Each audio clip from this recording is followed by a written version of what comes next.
നന്ദിയോടെ സ്തുതിക്കാം. അനേകർക്ക് ഇങ്ങനെ ഒരു ഭാഗ്യം ലഭ്യമാകാതിരിക്കുമ്പോൾ നമ്മൾക്ക് ഒരുമിച്ച് ചേർന്ന് ദൈവത്തെ സ്തുതിപ്പാൻ തക്കോണം ദൈവം ഒരുക്കിയ ഈ സന്തോഷ ദിവസത്തെ തീർച്ചയായും ദൈവത്തെ മഹത്വപ്പെടുത്തേണ്ടത് വളരെ അത്യന്താപേക്ഷിതമാണ് എന്നുള്ള കാര്യം നാം മറന്നുപോകരുത്. പെട്ടെന്ന് തന്നെ നമുക്ക് സങ്കീർത്തനത്തിലേക്ക് കടന്നു വരാം. 95-ാം സങ്കീർത്തനം ദാവീദിനാൽ രചിക്കപ്പെട്ടിട്ടുള്ള ഒരു സങ്കീർത്തനമാണ് എന്ന് നമ്മൾക്ക് മനസ്സിലാക്കുവാൻ തക്കോണം കഴിയുന്നുണ്ട്. 95-ാം സങ്കീർത്തനം അതിന്റെ തലക്കെട്ടിൽ ദാവീദ് എഴുതിയിട്ടുള്ളതാണ് എന്ന് സൂചിപ്പിച്ചിട്ടില്ല എങ്കിലും പുതിയ നിയമത്തിൽ അത് ദാവീദാണ് അതിന്റെ രചയിതാവ് എന്ന് രേഖപ്പെടുത്തിയിട്ടുണ്ട്. എബ്രായ ലേഖനം 4-ാം അധ്യായം 7-ാം വാക്യം.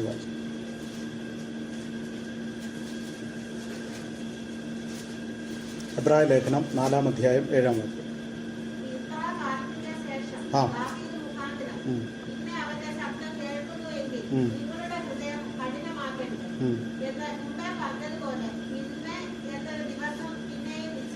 നോക്കുക, ഈ 95-ാം സങ്കീർത്തനത്തിലെ ഒരു പ്രഥമ വാക്യം നമ്മൾക്ക് കാണിച്ചു തന്നിട്ട് എബ്രായ ലേഖകനായ പൗലോസ് പറയാണ്, ഇത്ര കാലത്തിന്റെ ശേഷം ദാവീദ് മുഖാന്തരം ഇന്ന് അവന്റെ ശബ്ദം കേൾക്കുന്നു എങ്കിൽ നിങ്ങളുടെ ഹൃദയം കഠിനമാക്കരുത് എന്ന് മുമ്പേ പറഞ്ഞതുപോലെ ഇന്ന് എന്നൊരു ദിവസം പിന്നെയും നിശ്ചയിച്ചിരിക്കുന്നു. അതിന്റെ 11-ാം വാക്യം, സങ്കീർത്തനത്തിന്റെ 11-ാം വാക്യവും അതിന്റെ ഇടയ്ക്കുള്ള ഒരു വാക്യം കൂടെ നമ്മളെ കാണിച്ചു തന്നിട്ട് ഇത് ദാവീദ് മുഖാന്തരം എഴുതപ്പെട്ടതാണ് എന്ന് പറയുന്നുണ്ട്. 3-ാം അധ്യായം 7-ാം വാക്യത്തിൽ അത് പരിശുദ്ധാത്മാവിനാൽ എഴുതപ്പെട്ട് എന്ന് കാണുന്നുണ്ട്. അപ്പോൾ തീർച്ചയായും ഈ സങ്കീർത്തനമെന്നല്ല, എല്ലാ സങ്കീർത്തനങ്ങളും പരിശുദ്ധാത്മാവിന്റെ നിയന്ത്രണത്തിൽ പരിശുദ്ധാത്മാവിനാൽ രചിക്കപ്പെട്ടിട്ടുള്ളതാണ്. ഈ തിരുവചനത്തിലെ എല്ലാ വാക്യങ്ങളും അത് കേൾക്കുമ്പോൾ, അത് നമുക്ക് സംസാരിക്കുമ്പോൾ, അത് ധ്യാനിക്കുമ്പോഴൊക്കെ അത് പരിശുദ്ധാത്മാവ് നമ്മുടെ ഉള്ളിലേക്ക് വന്ന് അത് ക്രിയ ചെയ്യുവാൻ തക്കോണം ഇടയായിത്തീരും. അതിലൂടെ നമ്മൾക്ക് ദൈവിക വിടുതലുകൾ സ്വായത്തമാക്കുവാൻ കഴിയും. പലരും ദൈവവചനം കേൾക്കുന്നതിൽ വിമുഖത കാണിക്കുന്നുണ്ട്. അവർക്ക് ആ ദൈവവചനത്തിൽ കൂടെയുള്ള വിടുതൽ എങ്ങനെ ലഭിക്കുന്നു എന്നുള്ളത് മനസ്സിലാക്കാത്തത് കൊണ്ടാണ്. ഞാൻ ഇവിടെ നിന്ന് സംസാരിക്കുമ്പോൾ അല്ലെങ്കിൽ മറ്റാരെങ്കിലും സംസാരിക്കുമ്പോൾ ദൈവവചനത്തിന് ഒരു പ്രവൃത്തിയുണ്ട്. അതിന്റെ പ്രവൃത്തി ചെയ്യാതെ അത് തിരിച്ചു വരികയില്ല എന്നാണ് പറയുന്നത്. സംസാരിക്കുന്ന ദൈവവചനം ഇവിടെ ഇരിക്കുന്ന എല്ലാവർക്കും എന്ന് നമുക്ക് പറയാൻ പറ്റുകയില്ലെങ്കിലും അത് ഏറ്റെടുക്കുന്ന ഒരാൾക്കെങ്കിലും അത് ജീവിതത്തിൽ വിടുതലായി തീരുവാൻ തക്കോണം ഇടയായിരിക്കും. നമ്മൾ അഭിമുഖീകരിക്കുന്ന ചില പ്രശ്നങ്ങളിൽ നമ്മളോട് സംസാരിക്കുന്നതാണ് ഈ വചനം. നമ്മൾ പ്രാർത്ഥിക്കുന്ന ചില വിഷയങ്ങൾക്ക് മറുപടി നൽകുന്നതാണ് ഈ ദൈവവചനം. അങ്ങനെ ഹല്ലേലൂയ, ദൈവവചനം നമ്മളോട് സംസാരിക്കുകയും നമ്മുടെ ചില പ്രാർത്ഥനകൾക്ക് നാം പ്രാർത്ഥിക്കുമ്പോൾ മാത്രമല്ല വിടുതൽ, ദൈവവചനം കേൾക്കുമ്പോഴും നമുക്ക് വിടുതൽ ഉണ്ടാകുന്നു എന്നുള്ളത് നാം മനസ്സിലാക്കണം. അപ്പോൾ ദൈവവചനം കേൾക്കുമ്പോൾ, അത് നാം ശ്രദ്ധയോടെ കേൾക്കുമ്പോൾ നമുക്ക് വിടുതലുണ്ട്. അതുകൊണ്ട് എന്ത് ചെയ്യും? പിശാച് ദൈവവചനം കേൾക്കാതിരിക്കുവാൻ തക്കവണ്ണം നമ്മളെ അലക്ഷ്യരാക്കി തീർക്കും. നമുക്ക് ശാരീരിക ബുദ്ധിമുട്ടുകൾ ഉണ്ടാക്കി തീർക്കും. നമുക്ക് മറ്റു പല കാര്യങ്ങളിലേക്ക് നമ്മുടെ ശ്രദ്ധ പോകും. നമ്മൾ ഇവിടെ ഇരുന്ന് ആരാധനയ്ക്കിരിക്കുമ്പോൾ തന്നെ നമ്മുടെ ശ്രദ്ധ അലക്ഷ്യമാക്കി തീർക്കുവാൻ തക്കവണ്ണം പിശാചിന് കഴിയും. അങ്ങനെ നമ്മുടെ ദൈവവചനത്തിൽ കൂടെയുള്ള വിടുതലുകൾ അവൻ നിഷേധിക്കുവാൻ തക്കവണ്ണം ഇടയായിത്തീരും. അങ്ങനെ നമ്മൾ ദൈവത്തോട് ഒരു ചുവടുകൂടെ അടുക്കുകയും ഈ ദൈവവചനത്തിൽ എന്താണ് പറഞ്ഞിരിക്കുന്നത് എന്ന് നമ്മളെ മനസ്സിലാക്കി തരാതെ ഇരിക്കുവാൻ തക്കവണ്ണം പിശാചിന് കഴിയും. അതുകൊണ്ടാണ് പലരെയും ചില പ്രധാനപ്പെട്ട വിഷയങ്ങൾ നമ്മൾ സംസാരിക്കുമ്പോൾ അങ്ങനെയുള്ള ചിലരെ എന്ത് ചെയ്യും? ആ ആഴ്ച ദൈവം സഭയെ പിശാച് സഭയെ കൊണ്ടുവരാതിരിക്കാൻ തലേ ദിവസം എന്തെങ്കിലും ഒരു ബുദ്ധിമുട്ടോ പ്രയാസങ്ങളോ ഉണ്ടാക്കും. അപ്പോൾ ഹല്ലേലൂയ, അങ്ങനെ നമ്മൾക്ക് ദൈവവചനം കേൾക്കുവാനുള്ള അതിയായ ആഗ്രഹം, കാരണം നമ്മൾക്കുള്ള ഒരു വിടുതലാണ് അന്ന് സംസാരിക്കുന്നതെങ്കിൽ അത് പ്രിപ്പയർ ചെയ്യുമ്പോൾ ഹല്ലേലൂയ അത് നമ്മളോട് സംസാരിക്കുന്നതാണ് എന്ന് പിശാചിന് മനസ്സിലാക്കി കഴിഞ്ഞാൽ എന്ത് ചെയ്യും? പിശാച് ഹല്ലേലൂയ ആ ദൈവവചനം കേൾക്കാതെ നമ്മളെ തടസ്സപ്പെടുവാൻ, നമ്മളെ അലക്ഷ്യരാക്കിയിരിക്കുവാനോ നമ്മളെ കൂട്ടിക്കൊണ്ടുവരുവാതിരിക്കുവാനോ ഒക്കെ ആർക്ക് കഴിയും? പിശാചിന്. അതുകൊണ്ട് നാം ദൈവവചനം കേൾക്കുമ്പോൾ, നാം ദൈവവചനം വായിക്കുമ്പോൾ, നാം ദൈവവചനം മറ്റൊരാളോട് സംസാരിക്കുമ്പോഴൊക്കെ നമ്മൾക്ക് ദൈവവചനത്തിൽ കൂടെ വിടുതൽ ഉണ്ടാകുന്നുണ്ട് എന്നുള്ള കാര്യം നാം മറന്നു പോകരുത്. ഈ സങ്കീർത്തനത്തിലും കടന്നു വരാം. ഇത് ആരാധനയ്ക്കുള്ള ഒരു ആഹ്വാനം ഇതിന്റെ ആദ്യ പകുതിയിൽ നമുക്ക് കാണുവാൻ കോണം കഴിയുന്നുണ്ട്. ആദ്യത്തെ ചില വാക്യങ്ങളൊക്കെ വായിക്കുമ്പോൾ ദൈവസന്നിധിയിലേക്ക് കടന്നു വരുവാനും, ദൈവസന്നിധിയിൽ കടന്നു വന്നിട്ട് ആർപ്പിടുവാനും സ്തുതിക്കുവാനും സങ്കീർത്തനങ്ങൾ അല്ലെങ്കിൽ പാട്ടുകൾ പാടി ദൈവത്തെ മഹത്വപ്പെടുത്തുവാനുമുള്ള ഒരു ആഹ്വാനം ഈ സങ്കീർത്തനക്കാരനായ ദാവീദ് നമ്മൾക്ക് നൽകി തരികയാണ്. അത് ദൈവത്തെ ആരാധിക്കുവാനുള്ള ഒരു ആഹ്വാനമാണ്. രണ്ടാമത്തെ കാര്യം, ജനങ്ങളെ എന്തുകൊണ്ട് നമ്മൾ ആരാധിക്കണം, എന്തിനാണ് നാം ദൈവത്തെ ആരാധിക്കേണ്ടതിന്റെ ആവശ്യകത എന്താണ് എന്ന് പറഞ്ഞു തരുന്ന ഒരു അതിന്റെ മിഡിലായിട്ട് നമുക്ക് കാണുന്നുണ്ട്. പിന്നീട് കാണുന്നത് ദൈവത്തിനെതിരായി ദൈവജനത്തിന്റെ കാഠിന്യം. അവർ ദൈവത്തിന്റെ എല്ലാ നന്മകളും അനുഭവിച്ചു, ദൈവത്തോടു കൂടെ നടന്നു, പക്ഷേ അവരുടെ ഹൃദയ കാഠിന്യം വളരെ വലുതായിരുന്നു. അതുകൊണ്ട് ദൈവിക ശിക്ഷയിലേക്ക് അവർ കടന്നുപോയി. അതുകൊണ്ട് ആ ശിക്ഷയിലേക്ക് കടന്നുപോയത് കൊണ്ട് നമുക്ക് ഒരു ചൂണ്ടുപലക, നമ്മൾക്ക് ഒരു മുന്നറിയിപ്പാണ് ഈ സങ്കീർത്തനം. അതുകൊണ്ട് നിങ്ങൾ ഹല്ലേലൂയ, ആ ഇസ്രായേൽ മക്കൾ എന്താണ് കഠിന ഹൃദയരായി പോയതുപോലെ നാമും ആകരുതെന്നുള്ള വലിയ ഒരു സന്ദേശമാണ്, അല്ലെങ്കിൽ വലിയ ഒരു താക്കീതാണ് ഈ സങ്കീർത്തനം നമ്മളെ മനസ്സിലാക്കി തരുന്നത്. ദൈവത്തെ നാം അറിയുമ്പോൾ, ദൈവസന്നിധിയിൽ നാം ആയിരിക്കുമ്പോൾ, നാം ആത്മീയരായി തീർന്നുകൊണ്ട് ദൈവത്തിന്റെ പദ്ധതി എന്താണെന്ന്, ദൈവം നമ്മളോട് ഹല്ലേലൂയ എന്താണ് ആവശ്യപ്പെടുന്നതും എന്നുള്ള ഒരു തിരിച്ചറിവാണ് ദൈവം നമുക്ക് നൽകുന്നത്. നാം ദൈവസന്നിധിയിൽ ആയിരിക്കുമ്പോൾ നമ്മുടെ കാഴ്ചപ്പാടുകളിലെ ഹല്ലേലൂയ ഒരു കാഴ്ചപ്പാടുകൾ എങ്ങനെ ആയിരിക്കണം എന്ന് ദൈവം ഈ സങ്കീർത്തനത്തിൽ കൂടെ അതിന്റെ വാക്യങ്ങളിലൂടെ ഒക്കെ നമ്മൾക്ക് കാണിച്ചു തരുന്നുണ്ട്. പലപ്പോഴും നമ്മൾ ആത്മീകരാണെന്ന് പറയുകയും നമ്മൾ ജഡീകരായി ചിന്തിക്കുന്ന ഒരു കാലഘട്ടത്തിലാണ് നാം ജീവിച്ചുകൊണ്ട്. പല കാലങ്ങളിലൊക്കെ എല്ലാം ആത്മീയ കണ്ണുകളാൽ കണ്ടുകൊണ്ടിരുന്ന ഒരു സമൂഹം, ഒരു ആത്മീയ ജനവിഭാഗം ഒരു 10-40 വർഷങ്ങൾക്ക് മുമ്പ് ഉണ്ടായിരുന്നു. എന്നാൽ അതിന് മൂല്യച്യുതി സംഭവിച്ചുകൊണ്ട് എല്ലാം ആത്മീയതയെ ജഡീകമായി കാണുന്ന ഒരു സമൂഹത്തിലേക്ക്, ഒരു തലമുറയിലേക്ക് നാം വളർന്നുകൊണ്ടിരിക്കുന്നു. നമ്മുടെ ഹല്ലേലൂയ സമൂഹവും അങ്ങനെ തന്നെ ആയിരിക്കുന്നു. അതിന് പല പല കാരണങ്ങൾ ഈ സമൂഹത്തിൽ നിന്ന് നമുക്ക് ചൂണ്ടിക്കാണിക്കുവാനുണ്ട്. അപ്പോൾ നാം ഒരു ആത്മീയന് ദീർഘവീക്ഷണം ഉണ്ടായിരിക്കണം. അത് ഞാൻ പിന്നീടുള്ള ചരിത്രങ്ങൾ നാം പറഞ്ഞു തരുമ്പോൾ അത് നിങ്ങൾ കുറച്ചുകൂടെ മനസ്സിലാക്കുവാൻ തക്കണം സാധിക്കും. നമ്മുടെ ഈ ലോകത്തിൽ ഒരു വിഷയം നമ്മുടെ മുമ്പിലേക്ക് വരുമ്പോൾ ആ വിഷയം അഭിമുഖീകരിക്കുന്ന ഈ ലോകത്തിലെ ഒരാൾക്കും ആത്മീയനും വ്യത്യസ്തമായ കാഴ്ചപ്പാടുകളാണ് ഉള്ളത്. ആത്മീയന് അതിൻ്റെ ചില പടികൾ മുന്നോട്ട്, അല്ലെങ്കിൽ അതിന്റെ അവസാനം എന്താകും എന്നുള്ള ഒരു കാഴ്ച ലഭിക്കുന്നുണ്ട്. എന്നാൽ ജഡീകന്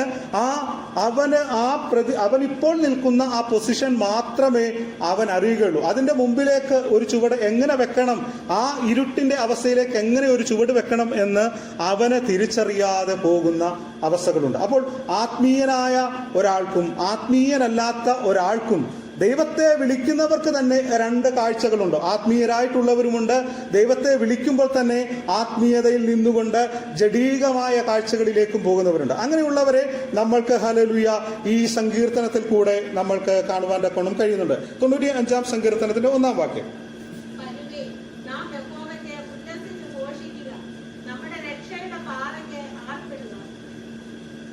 നോക്കുക, ഇവിടെ കാണുന്നു, വരുവീൻ നാം യഹോവയ്ക്ക് ഘോഷിച്ച് ഉല്ലസിക്കുക, നമ്മുടെ രക്ഷയുടെ പാറയ്ക്ക് ആർപ്പിടുക. ആദ്യമായി ദാവീദ് പറയാണ്, എല്ലാവരും വരുവീൻ, ദൈവമക്കളായിട്ടുള്ള എല്ലാവരും വരുവീൻ, നാം യഹോവയ്ക്ക് ഘോഷിച്ചുല്ലസിക്കുക, നമ്മുടെ രക്ഷയുടെ പാറയ്ക്ക് ആർപ്പിടുക. നാം ദൈവസന്നിധിയിലേക്ക് കടന്നു വരണം. വന്നിട്ട് നാം ഉല്ലസിച്ച് ഘോഷിക്കുവാനാണ്. അതായത് ദൈവസന്നിധിയിൽ നമ്മുടെ ആ സന്തോഷം നാം പകരണം എന്നാണ് ദൈവം നമ്മളെ കുറിച്ച് ആഗ്രഹിക്കുന്നത്. ദൈവസന്നിധിയിൽ വന്നിട്ട് നമുക്ക് എന്തെങ്കിലും സന്തോഷമുണ്ടോ? എന്നാൽ പഴയ നിയമകാലങ്ങളെന്നല്ല ആദ്യകാലങ്ങളിൽ ഒക്കെ എന്താണ്, ദൈവസന്നിധിയിലേക്ക് വരുവാനുള്ള ഒരു വലിയ സന്തോഷം, അത് തലേദിവസമേ എങ്ങനെയെങ്കിലും ഒന്ന് നാട്ടിലൊക്കെ ഞായറാഴ്ച ഒന്നായാൽ മതി എന്നുള്ള ആ ദൈവമക്കളെ കാണുവാനും അവരോടുള്ള സന്തോഷം പങ്കിടുവാനുമുള്ള വലിയ ഒരു ഉൾക്കടമായ ആഗ്രഹം ഇങ്ങനെ ജനമനസ്സുകളിൽ ഉണ്ടായിരുന്നു, വിശ്വാസ സമൂഹങ്ങളിൽ ഉണ്ടായിരുന്നു. എന്നാൽ ഇന്ന് ഹല്ലേലൂയ നമ്മൾ കറക്റ്റ് സമയത്ത് വന്നു, സമയം കഴിയുമ്പോൾ എന്താണ്, പെട്ടെന്ന് തിരിച്ചു പോകുക എന്നുള്ള ഒരു സാഹചര്യത്തിലേക്ക് നാം മാറിയിരിക്കുന്നു. എന്ത് തന്നെയായാലും ദൈവസന്നിധിയിലേക്ക് കടന്നു വന്നിട്ട് ദൈവത്തെ നമ്മുടെ ഹൃദയം കൊണ്ട് ഉല്ലസിച്ച് ഘോഷിക്കുവാനാണ് പറയുന്നത്. നമ്മുടെ ഏറ്റവും സന്തോഷകരമായ സാഹചര്യത്തിൽ വരുമ്പോൾ മാത്രമേ നമ്മുടെ ഹൃദയത്തിന് സന്തോഷമുണ്ടാകുകയുള്ളൂ. അത് ഘോഷിച്ച് ഉല്ലസിക്കുവാൻ, അതിൻ്റെ അകത്ത് അഭിരമിക്കുവാൻ തക്കവണ്ണം നമുക്ക് കഴിയുന്നത്, നമുക്ക് അത് സന്തോഷമാണെങ്കിൽ മാത്രമേ കഴിയുകയുള്ളൂ, അല്ലേ? നമുക്ക് സന്തോഷമുള്ള സന്തോഷം തരുന്ന സ്ഥലത്ത് എത്തുമ്പോൾ മാത്രമേ നമുക്ക് മറ്റുള്ളവരോട് ചേർന്ന് കൂടെ സന്തോഷിക്കുവാനും അതിൽ ഉല്ലസിക്കുവാൻ തക്കവണ്ണം നമുക്ക് കഴിയുകയുള്ളൂ. നമ്മുടെ ജോലി സ്ഥലത്തൊക്കെ പോയി കഴിഞ്ഞ് വലിയ സന്തോഷമൊന്നും എല്ലാവർക്കും ഉണ്ടാകത്തില്ല, അവിടുത്തെ ടെൻഷൻ. അപ്പോൾ നമുക്ക് അവിടെ ചെന്ന് സന്തോഷിക്കാൻ പറ്റത്തില്ല. നമ്മുടെ സന്തോഷം ഇതാണ്, നമ്മുടെ ഭവനങ്ങളിലേക്ക്, നമ്മുടെ കുഞ്ഞുങ്ങളുടെ അടുക്കിലേക്ക്, നമ്മുടെ കുടുംബത്തിൻ്റെ അടുത്തേക്ക് വരുമ്പോഴാണ് നമുക്ക് കൂടുതൽ സന്തോഷിക്കാൻ കഴിയുന്നത്. അപ്പോൾ ദൈവിക ഭവനത്തിലേക്ക്, ദൈവിക കൂട്ടായ്മയിലേക്ക് വരുന്ന ഓരോ ഭക്തനും സന്തോഷിച്ച് ഉല്ലസിക്കണം എന്നാണ് പറയുന്നത്. നമ്മുടെ രക്ഷയുടെ പാറയ്ക്ക് ആർപ്പിടുക. നമ്മുടെ രക്ഷയുടെ പാറയായ ദൈവത്തെ ആലങ്കാരികമായി പറയുന്ന ഒരു വാക്കാണ് അവിടെ പാറ എന്നുള്ളത്. നമ്മുടെ രക്ഷയുടെ പാറ, നമ്മളെ രക്ഷിക്കുന്ന പാറ, അത് ആരാണ്? നമ്മുടെ കർത്താവാണ്. ആ കർത്താവിനെ പറയാണ്. 2 ശമൂവേലിന്റെ പുസ്തകം 22-ാം അധ്യായം 3-ാം വാക്യത്തിൽ എടുക്കട്ടെ, ഞാൻ വായിക്കാം. എന്റെ പാറയായ ദൈവം, അവനിൽ ഞാൻ ആശ്രയിക്കും. എന്റെ പാറയായ ദൈവം, ആ ദൈവത്തെ ആലങ്കാരികമായി പറയുകയാണ്. എന്റെ പാറയായ ദൈവത്തിൽ എന്ത് ചെയ്യും? ഞാൻ ആശ്രയിക്കും. പാറയാണ്, നമ്മുടെ ഉറപ്പുള്ള, നമ്മുടെ ആ ഏറ്റവും ശക്തമായ സങ്കേതമാണ് നമ്മുടെ കർത്താവ്. അതുകൊണ്ടാണ് പാറയെ ദൈവത്തോട് ഉപമിച്ചിരിക്കുന്നത്. മറ്റാർക്കും ആക്രമിച്ച ഹല്ലേലൂയ, മറ്റൊരാൾക്ക് ഹല്ലേലൂയ അതിനെ തകർത്തു കളയുവാൻ കഴിയാത്ത രീതിയിൽ ഉറപ്പുള്ളതാണ്. നിസാരന്മാർക്ക് ഹല്ലേലൂയ കഴിയുകയില്ല. ഹല്ലേലൂയ. അപ്പോൾ തകർക്കുവാൻ കഴിയാത്ത ഒന്നാണ് നമ്മുടെ കർത്താവായ ദൈവം. അവൻ ഹല്ലേലൂയ അത്രയും ശക്തമാണ് പാറയെങ്കിലും ഏറ്റവും ബലഹീനനും അവിടെ ചെന്ന് ആശ്രയിക്കുവാൻ തക്കോണം കഴിയുന്നതാണ് പാറ. ഹല്ലേലൂയ. കാട്ടാടുകളുടെ സങ്കേതമാണ്. അവർക്ക് ഹല്ലേലൂയ ആ ഉയരങ്ങളിലേക്ക്, ആ ഉയരത്തിന്റെ അനുഭവത്തിലേക്ക് കയർന്നു ചെന്ന് ആശ്രയം പ്രാപിക്കുവാൻ തക്കോണം കഴിയുന്നതാണ്. നമുക്കറിയാം, ഈ ആടുകളൊക്കെ എന്താ, പാറയുടെ കിഴക്കാൻ തൂക്കായ പാറകളിലേക്ക് അത് കയറിപ്പോകുന്നതായി നമുക്ക് കാണുന്നുണ്ട്. ഹല്ലേലൂയ. അപ്പോൾ ആ ദുർബലമായ ഹല്ലേലൂയ ആടുകൾക്ക് അഭയം പ്രാപിക്കുവാൻ കഴിയുന്നതാണ് നമ്മുടെ പാറ. നമുക്കറിയാം, ഏറ്റവും ദുർബലമായ കുഴിമുയലിനും അതിന്റെ മാളങ്ങളിൽ ആശ്രയിക്കുവാൻ കഴിയും. അപ്പോൾ ഹല്ലേലൂയ നമുക്ക് ആശ്രയമായ പാറ, ആ പാറ ബലമുള്ളതാണെങ്കിലും നമുക്ക് ഹല്ലേലൂയ ആശ്രയിക്കുവാനും അവിടെ വസിക്കുവാനും കഴിയുന്നതാണ് എന്ന് നമ്മൾക്ക് മനസ്സിലാക്കണം. മാത്രമല്ല, യെരുശലേമിലെ ഹല്ലേലൂയ പർവ്വതങ്ങളെ കണ്ടിട്ട് ജാതികൾ ഓടിപ്പോയതായി നമ്മൾക്ക് കാണുന്നുണ്ട്. തിരുവചനത്തിൽ നമ്മൾക്ക് കാണുവാൻ തക്കോണം കഴിയും. ഹല്ലേലൂയ. ജാതികൾ അവർ വിശ്വസിച്ചിരുന്നത് പർവ്വതങ്ങളുടെ ദേവൻ ആണെന്ന് കരുതി എന്ത് ചെയ്തു? പിന്തിരിഞ്ഞോടി എന്നാണ് കാണുന്നത്. അപ്പോൾ ഈ സംരക്ഷണത്തിന്റെ, അല്ലെങ്കിൽ നമുക്ക് ഹല്ലേലൂയ ആശ്രയം നൽകുന്ന ഒരു പാറയായ ദൈവത്തെ ആർപ്പിടുക എന്നാണ് പറയുന്നത്. സങ്കീർത്തനം 40-ന്റെ 2-ാം വാക്യം ഒന്ന് വായിച്ചു.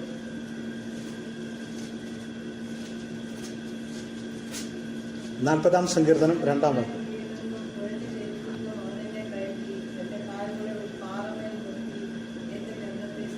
നോക്കുക, എന്റെ കാലുകളെ എന്ത് ചെയ്തു?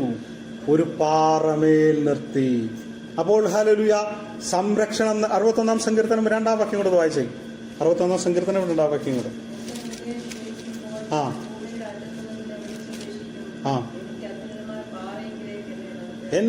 എനിക്ക് അത്യുന്നതമായ പാറയിങ്കിലേക്ക് എന്ത് ചെയ്യണം? എന്നെ നടത്തണം. അപ്പോൾ ഹല്ലേലൂയ പാറയെന്ന് ഇവിടെ ഉപമിച്ചിരിക്കുന്നത്, ആലങ്കാരികമായി പറഞ്ഞിരിക്കുന്നത് നമ്മുടെ ദൈവത്തെയാണ്. നമ്മുടെ ആ ഉറപ്പുള്ള പാറയിലേക്ക്, ആ ഉറപ്പിലേക്ക് എന്ത് ചെയ്യണം? നമ്മളെ നടത്തണമേ.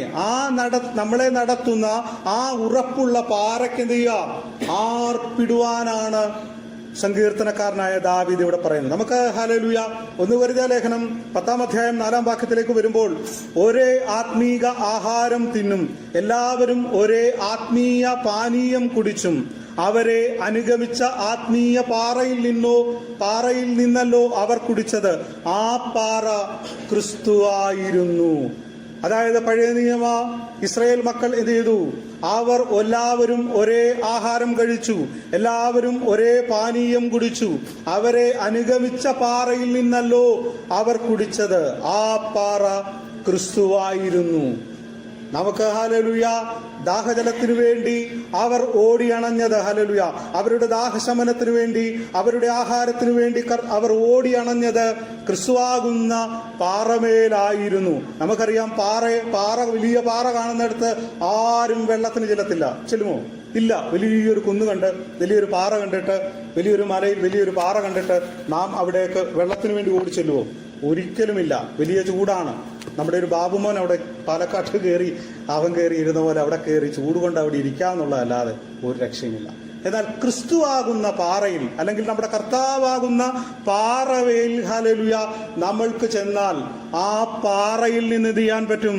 ജലം തരുന്നവനാണ്, നമ്മുടെ ആത്മീയ ദാഹം തീർക്കുന്നവനാണ് നമ്മുടെ കർത്താവ്. അത് കെട്ടിക്കിടക്കുന്ന ജലമല്ല, പാറയെ ഹല്ലേലൂയ പിളർന്ന് നമ്മൾക്ക് വേണ്ടി ആത്മീയ ദാഹം തീർക്കുന്നവനാണ് നമ്മുടെ കർത്താവ്. ഹല്ലേലൂയ ഈ ലോകത്തിൽ ഹല്ലേലൂയ നമ്മൾ നോക്കുമ്പോൾ, ലോകത്തിന്റെ ഹല്ലേലൂയ കാഴ്ചപ്പാടുകളിൽ പാറയിൽ നിന്ന് ഒരിക്കലും ജലം ലഭിക്കുന്നില്ല എങ്കിൽ ഹല്ലേലൂയ ഒരു ആത്മീയന് ഹല്ലേലൂയ പാറയിൽ നിന്ന് ജലം തരുന്നവനാണ് നമ്മുടെ കർത്താവ്. മാത്രമല്ല, നമ്മളെ ഹല്ലേലൂയ അനുഗമിച്ച ആത്മീയ പാറയിൽ നിന്നല്ലോ അവർ കുടിച്ചത്. നമ്മളെ ഹല്ലേലൂയ അനുഗമിക്കുന്ന ഒരു ആത്മീയ പാറയുണ്ട്. ഹല്ലേലൂയ നമ്മളെ അനുഗമിക്കുന്ന പാറ. ഹല്ലേലൂയ നമ്മൾക്ക് ഹല്ലേലൂയ അനുഗ്രഹവുമായി നമ്മുടെ പുറകെ വരുന്ന പാറ. ഹല്ലേലൂയ നമ്മുടെ ചിന്തകൾക്ക് ഹല്ലേലൂയ അപ്പുറമാണ്. ഹല്ലേലൂയ ഒരു പാറ, ക്രിസ്തുവാകുന്ന പാറ, ആ ഉറപ്പ്, ദൃഢത എന്ത് ചെയ്യുന്നു? നമുക്ക് അനുഗ്രഹവുമായി നമ്മുടെ പുറകെ വരുന്നതാണ്. ആ പുറകെ വരുന്ന, നമ്മളെ അനുഗമിക്കുന്ന ആ പാറയിൽ നിന്നല്ലോ നിങ്ങൾ കുടിച്ചത്, ആ പാറ ക്രിസ്തുവായിരുന്നു. ആ പാറയ്ക്ക് എന്ത് ചെയ്യണം? ആർപ്പിടുവാനാണ് ദാവീദ് ഇവിടെ നമ്മളോട് പറയുന്നത്. 2-ാം വാക്യത്തിലേക്ക് വരുമ്പോൾ, നാം സ്തോത്രത്തോടെ അവന്റെ സന്നിധിയിൽ ചെല്ലുക, സങ്കീർത്തനങ്ങളോടുകൂടെ എന്ത് ചെയ്യുക? അവനെ ഘോഷിക്കുക. സ്തോത്രത്തോടെ അവന്റെ സന്നിധിയിൽ ചെല്ലണം. സ്തോത്രം എന്ന് പറഞ്ഞാൽ ഒരു യാഗമാണ്. സ്തോത്രം പറഞ്ഞുകൊണ്ട് നാം ദൈവസന്നിധിയിലായിരിക്കണം. നാം യാഗം എപ്പോഴും ദൈവസന്നിധിയിൽ വന്നിട്ട് ഒരു സ്തോത്രം പോലും നമുക്ക് പറയുവാൻ കഴിയുന്നില്ലെങ്കിൽ ഹല്ലേലൂയ നമ്മുടെ ആത്മീയത എത്രത്തോളം പരിതാപകരമാണ് എന്ന് നാം ചിന്തിക്കണം. എപ്പോഴും ദൈവത്തിന് സ്തോത്രം, നമ്മൾ മുൻപ് പറഞ്ഞിട്ടുള്ളത് പോലെ യാഗവുമായി പോകുന്ന പഴയ നിയമകാലങ്ങളിൽ യാഗം കൊണ്ടുപോകണം, യാഗമൃഗവുമായി യാഗസ്ഥലത്തേക്ക് പോകണം. എന്നാൽ പുതിയ നിയമകാലത്തിലേക്ക് വരുമ്പോൾ സ്തോത്രം എന്ന യാഗം, ഒരു സ്തോത്രം ദൈവത്തെ ഹല്ലേലൂയ സ്നേഹത്തോടെ, ദൈവത്തിന്റെ ആ മഹത്വം കണ്ടിട്ട് ഒരു സ്തോത്രം നമുക്ക് പറയുവാൻ തക്കോണം കഴിയുന്നുവെങ്കിൽ അതൊരു യാഗമായി ദൈവം പരിഗണിക്കും. ഹല്ലേലൂയ ദൈവസന്നിധിയിൽ വന്നിട്ട് എന്ത് ചെയ്യണം? സ്തോത്രം പറയണം. സങ്കീർത്തനങ്ങളോട് അവനെ ഘോഷിക്കുക. അതായത് പാട്ടുകൾ പാടി എന്ത് ചെയ്യുക? ദൈവസന്നിധിയിൽ നാം ദൈവത്തെ ഘോഷിക്കണം. ദൈവം ഹല്ലേലൂയ നമ്മൾക്ക് പുതിയ പുതിയ സങ്കീർത്തനങ്ങൾ, പുതിയ പുതിയ പാട്ടുകൾ തരുന്നു. അത് നമ്മുടെ അനുഭവത്തിൽ നിന്ന് ഹല്ലേലൂയ തരുന്ന പാട്ടുകളാണ്. ആ പാട്ടുകൾ പാടി എന്ത് ചെയ്യണം? ദൈവത്തെ സ്തുതിക്കുവാൻ തക്കോണം ദൈവം ദാവീദ് നമ്മളെ ആഹ്വാനം ചെയ്യുന്നു. അതിന് 3-ാം വാക്യത്തിൽ വരുമ്പോൾ, യഹോവ മഹാദൈവമല്ലോ, അവൻ സകല ദേവന്മാർക്കും മീതെ മഹാരാജാവ് തന്നെ. അപ്പോൾ ഹല്ലേലൂയ ദൈവം മഹാരാജാവ് അല്ല, ദൈവം മഹാരാജാവാണ്. ദൈവം മഹാദൈവമല്ലോ. ദൈവം യഹോവ ദൈവമായതുകൊണ്ട് എന്ത് ചെയ്യണം? അവൻ സകല ദേവന്മാർക്കും മീതെ മഹാരാജാവ് തന്നെ.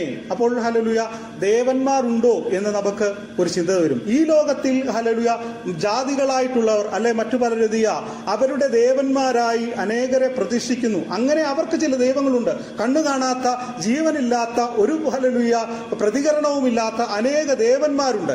ഈ ദേവന്മാരെക്കാൾ എല്ലാം ശ്രേഷ്ഠനാണ് നമ്മുടെ കർത്താവ് എന്ന് ദാവീദ് ഇവിടെ പറയുകയാണ്. എന്നാൽ ചില ആഴ്ചകൾക്ക് മുമ്പ് നമ്മൾ പറഞ്ഞു, ചില മനുഷ്യരെ എന്ത് ചെയ്തിട്ടുണ്ട്? നിങ്ങളും ദേവന്മാരല്ലയോ എന്ന് സങ്കീർത്തനങ്ങൾ പറഞ്ഞിട്ടുണ്ട്, യോഹന്നാന്റെ സുവിശേഷത്തിൽ പറഞ്ഞിട്ടുണ്ട് എന്നുള്ളതൊക്കെ നമ്മൾ പഠിച്ചല്ലോ. അതുകൊണ്ട് ഹല്ലേലൂയ അതിലേക്ക് പോകുന്നില്ല. അപ്പോൾ എന്താണ്? സകല ദേവന്മാർക്കു മീതെയും എന്താ? മഹാരാജാവ് തന്നെ.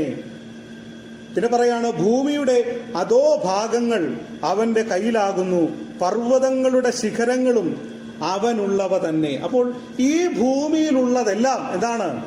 കർത്താവിനുള്ളതാണ്. അത് കർത്താവിന്റെ കരങ്ങളിൽ ഇരിക്കുന്നതാണ്. കർത്താവാണ് അതിനെ മെനഞ്ഞത്. അതുകൊണ്ട് അവന്റെ കരങ്ങളിലാണ് ഈ ഭൂമി ഇരിക്കുന്നത്. ഭൂമിക്കുള്ളിൽ എന്താണെന്നും ഹല്ലേലൂയ അതിന്റെ അധോ ഭാഗങ്ങളിൽ എന്ത് നടക്കുന്നു എന്നുള്ളതും നമ്മുടെ കർത്താവ് അറിയുന്നു. നരകവും നമ്മുടെ ഹല്ലേലൂയ ദൈവവചന കാഴ്ചപ്പാടിൽ എന്താണ്? ഭൂമിക്കുള്ളിലേക്കാണ്. ഭൂമിയുടെ ആഴങ്ങളിൽ എന്താണെന്ന് നമുക്കറിയുന്നില്ല. നമുക്കറിയാം, നമ്മൾ നേരത്തെ പറഞ്ഞതുപോലെ എന്താ, കോലാഗർത്തത്തിൽ റഷ്യ കുഴിച്ചു, 10 കിലോമീറ്റർ കുഴിച്ചു, അകത്തിയെന്നു. അവിടെ നിന്ന് വലിയ കരച്ചിലുകളും ഒക്കെ കേട്ട് എന്ന ഒരു ഹല്ലേലൂയ ഭയത്താൽ എന്ത് ചെയ്തു? അവരത് നിർത്തിവെച്ചു. അപ്പോൾ ഭൂമിയുടെ അധോ ഭാഗങ്ങളിൽ എന്താണെന്ന് നമുക്കറിയുന്നില്ലെങ്കിലും നമ്മുടെ ദൈവത്തിന്റെ കയ്യിലാണ് അത്. പർവ്വതങ്ങളുടെ ശിഖരങ്ങളും, അതായത് ഉയരത്തിൽ നിൽക്കുന്ന പർവ്വതങ്ങൾ, ഏറ്റവും ഉയരത്തിൽ നിൽക്കുന്ന പർവ്വതങ്ങളിൽ ചില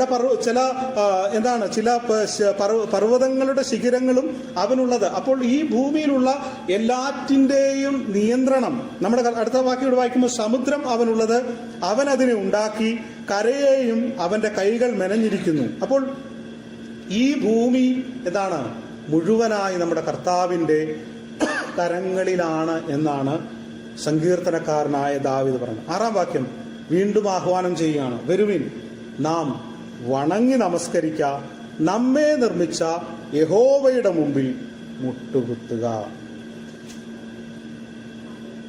ദാവീദിന്റെ ആഹ്വാനം എന്താണ്? നാം മുട്ടുകുത്തതിന്റെ മറ്റൊരു പ്രധാന കാരണം, നമ്മളെ നിർമ്മിച്ചു, അല്ലെങ്കിൽ നമ്മളെ ഈ ലോകത്തിൽ നിർമ്മിച്ചു എന്നുള്ളതിന്റെ ഏക കാരണം നമ്മുടെ കർത്താവാണ്. അതുകൊണ്ട് എന്ത് ചെയ്യണം? ദൈവത്തെ സ്തുതിക്കണം. നാം ദൈവത്തെ സ്തുതിക്കുവാൻ തക്കവണ്ണം, ദൈവത്തെ മഹത്വപ്പെടുത്തുവാൻ തക്കവണ്ണം നാം ഈ ഭൂമിയിൽ ആയിരിക്കുമ്പോൾ ഓരോ ദൈവ പൈതലും അതിന് ബാധ്യസ്ഥതയുള്ളവരാണ്. തീർച്ചയായും ദൈവത്തെ എന്ത് ചെയ്യണം? നാം സ്തുതിച്ചിരിക്കണം. കടന്നു വന്നിട്ട് ഇത് ചെയ്യാൻ പാടില്ല. കടന്നു വരുമ്പോൾ മാത്രമല്ല, നാം ഭവനങ്ങളിലായിരിക്കുമ്പോൾ, ജോലി സ്ഥലങ്ങളിലായിരിക്കുമ്പോൾ ദൈവത്തെ സ്തുതിക്കുവാൻ കിട്ടുന്ന അവസരങ്ങളൊക്കെ ഹല്ലേലൂയ ഒരു സ്തോത്രമെങ്കിലും പറഞ്ഞ് ദൈവത്തെ സ്തുതിക്കണം. അതുകൊണ്ട് ഹല്ലേലൂയ, വരുവിൻ നാം വണങ്ങി നമസ്കരിക്ക, നമ്മെ നിർമ്മിച്ച യഹോവയുടെ മുമ്പിൽ മുട്ടുകുത്തുക. നാം ഇന്നിവിടെ ആയിരിക്കുമ്പോൾ, നാം ഹല്ലേലൂയ നമ്മുടെ കേരളത്തിലായതുകൊണ്ട് നമ്മുടെ ദൈവസന്നിധിയിൽ പോയി, അല്ലെങ്കിൽ ഒരു ക്രിസ്തീയ സമൂഹത്തിൽ നാം ജനിച്ചതുകൊണ്ട് ദൈവത്തെ അറിഞ്ഞു എന്ന് നാം ചിന്തിക്കരുത്. ഹല്ലേലൂയ, അനാദികാലം മുമ്പേ, ഈ കാലം ഉണ്ടാകുന്നതിന് മുമ്പേ, ഈ ഭൂമി ഉണ്ടാകുന്നതിന് മുമ്പേ, എല്ലാ ചരാചരങ്ങളെയും നിർമ്മിക്കുന്നതിന് മുമ്പേ ക്രിസ്തുയേശുവിൽ എന്ത് ചെയ്തു? നമ്മളെ തെരഞ്ഞെടുത്തു. മനുഷ്യ തെരഞ്ഞെടുത്തത് കൊണ്ടാണ് എന്ത് ചെയ്യുന്നിരിക്കുന്നത്? നമ്മളിവിടെ വന്നിരിക്കുന്നത്. നമ്മളെ അവൻ കണ്ടതാണ്, നമ്മളെ അവൻ അറിഞ്ഞതാണ്. നാം അറിഞ്ഞതല്ല, നമ്മളെ അവൻ അറിഞ്ഞ് നമ്മളെ തെരഞ്ഞെടുത്തതാണ്. നമ്മൾ നോക്കുക, ഈ ഭൂമുഖത്ത് ഹല്ലേലൂയ എത്രയോ പേർക്ക് ദൈവത്തെ അറിയാനുള്ള സാഹചര്യം ഇല്ലാതിരിക്കുന്നു. അനേകർ, കോടാനുകോടികൾ മനുഷ്യർ ദൈവത്തെ അറിയാതെ ഹല്ലേലൂയ മാഞ്ഞുപോയപ്പോൾ, ഹല്ലേലൂയ ഈ ഭൂമിയിൽ മണ്ണായി തീർന്നപ്പോൾ, ദൈവത്തിന്റെ ഹല്ലേലൂയ സ്നേഹം ക്രിസ്തുയേശുവിൽ കൂടെ നമ്മളെ ഓരോരുത്തരെയും തെരഞ്ഞെടുത്തു എന്നുള്ളതാണ്. അതുകൊണ്ടാണ് പറയുന്നത്, നിങ്ങളുടെ വിളിയും തെരഞ്ഞെടുപ്പും എന്തുക ഓർത്തുകൊള്ളണം, അതിനെ ഹല്ലേലൂയ ഓർത്ത് ദൈവത്തെ സ്തുതിക്കണം എന്ന് പറയുവാൻ തക്കോണം ഇടയായിത്തീരുന്നത്. 7-ാം വാക്യത്തിലേക്ക് വരുമ്പോൾ, അവൻ നമ്മുടെ ദൈവമാകുന്നു, നാമോ അവൻ മേയിക്കുന്ന ജനവും അവന്റെ കൈക്കലെ ആടുകളുമാണ്. ഹല്ലേലൂയ, അവൻ നമ്മുടെ ദൈവമാണ്. മാത്രമല്ല, അവൻ മേയിക്കുന്ന ജനവും അവന്റെ കൈക്കലെ ആടുകൾ തന്നെ. 23-ാം സങ്കീർത്തനത്തിൽ പറയുന്നു, യഹോവ എന്റെ ഇടയനാകുന്നു. നമ്മുടെ കർത്താവ് നമ്മുടെ ഇടയനാണ്. ആ ഇടയൻ പറയുന്നത് പോലെ മാത്രമേ എന്ത് ചെയ്യാൻ പറ്റത്തുള്ളൂ? നമുക്ക് സഞ്ചരിക്കുവാൻ കഴിയുകയുള്ളൂ. നമുക്കിഷ്ടമുള്ള വഴികളിൽ കൂടെ പോകുവാനല്ല ദൈവം നമ്മളെ അനാദികാലം മുമ്പ് തെരഞ്ഞെടുത്തത്. ദൈവത്തിന്റെ വഴിയിൽ കൂടെ നമ്മളെ നടക്കുവാനാണ്. ഹല്ലേലൂയ, ദൈവത്തിന്റെ ഹിതമനുസരിച്ച്, ദൈവവചനം എന്താണ് പറയുന്നതനുസരിച്ച് നടക്കുവാനാണ് ദൈവം നമ്മളോട് പറയുന്നത്. അതുകൊണ്ടാണ് പറയുന്നത്, ഇടയനും ആടുകളും തമ്മിലുള്ള ബന്ധം. ആ ഇടയൻ പറയുന്ന വഴികളിൽ കൂടെ നാം നടക്കണം. നാം ഒന്ന് വഴിതെറ്റിപ്പോയാൽ നല്ല വടി കൊണ്ടതെയും നല്ല അടി കിട്ടും. ഹല്ലേലൂയ. അപ്പോൾ നമുക്ക് ആവശ്യമായ ആഹാരവും ഒക്കെ നൽകി നമ്മളെ നല്ല മേച്ചിൽപ്പുറങ്ങളിലേക്ക് നടത്തുന്നത്. ചില ഈ കൂരിലിന്റെ അനുഭവങ്ങൾ ഉണ്ടാകാം. 23 സംഘത്തിൽ 4 വാക്യത്തിൽ പറയുന്നു കൂരിന്റെ അനുഭവങ്ങളുണ്ട്. ഹല്ലേലൂയ. എങ്കിലും എന്ത് ചെയ്യുന്നു? ആ ഇടയൻ നമ്മുടെ കൂടെ ഉണ്ടെന്നുള്ളതാണ് നമ്മുടെ ഓരോരുത്തരുടെയും ആശ്വാസം. അതുകൊണ്ട് ഈ ദിവസങ്ങളിൽ ഹല്ലേലൂയ ഇടയൻ പറയുന്ന രീതിയിൽ, ഇടയൻ പറയുന്ന വഴിയിൽ, ഇടയന്റെ സഞ്ചാരപഥങ്ങളിൽ കൂടെ എന്ത് ചെയ്യണം? നാം നടക്കണം. നമ്മുടെ കൂടെയുണ്ട്. അവൻ മുൻപിലും പിറകിലുമായി ഹല്ലേലൂയ നമ്മളെ കാത്തുപരിപാലിക്കുന്ന ദൈവമാണ്. നമ്മൾ ഹല്ലേലൂയ ആവശ്യമില്ലാത്ത വഴികളിൽ കൂടെ ആ മുള്ളുകൾ കയറിപ്പോയാൽ, മുള്ളുകളിൽ കൂടെ നമ്മൾ അകപ്പെട്ടു പോയാൽ നമ്മളെ രക്ഷിക്കുന്ന ഒരു കർത്താവുണ്ട്. ഹല്ലേലൂയ. അപ്പോൾ തന്നെ ശിക്ഷിക്കുകയും ചെയ്യുന്നൊരു കർത്താവുണ്ട്. അതുകൊണ്ട് നാം എന്ത് ചെയ്യണം? വണങ്ങി നമസ്കരിക്കാം. അതിന്റെ 8ഉം 9ഉം 10ഉം വാക്യങ്ങളൊന്ന് വായിച്ചു.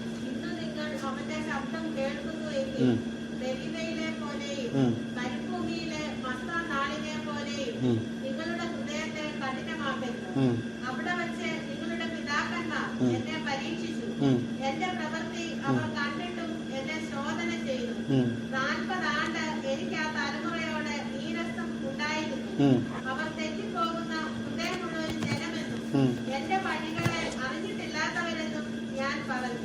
നോക്കുക, ഇസ്രായേൽ മക്കളോടുള്ള ചരിത്രപരമായ ഒരു കാര്യമാണ് സങ്കീർത്തനക്കാരനായ ദാവീദ് ഇവിടെ സംസാരിക്കുന്നത്.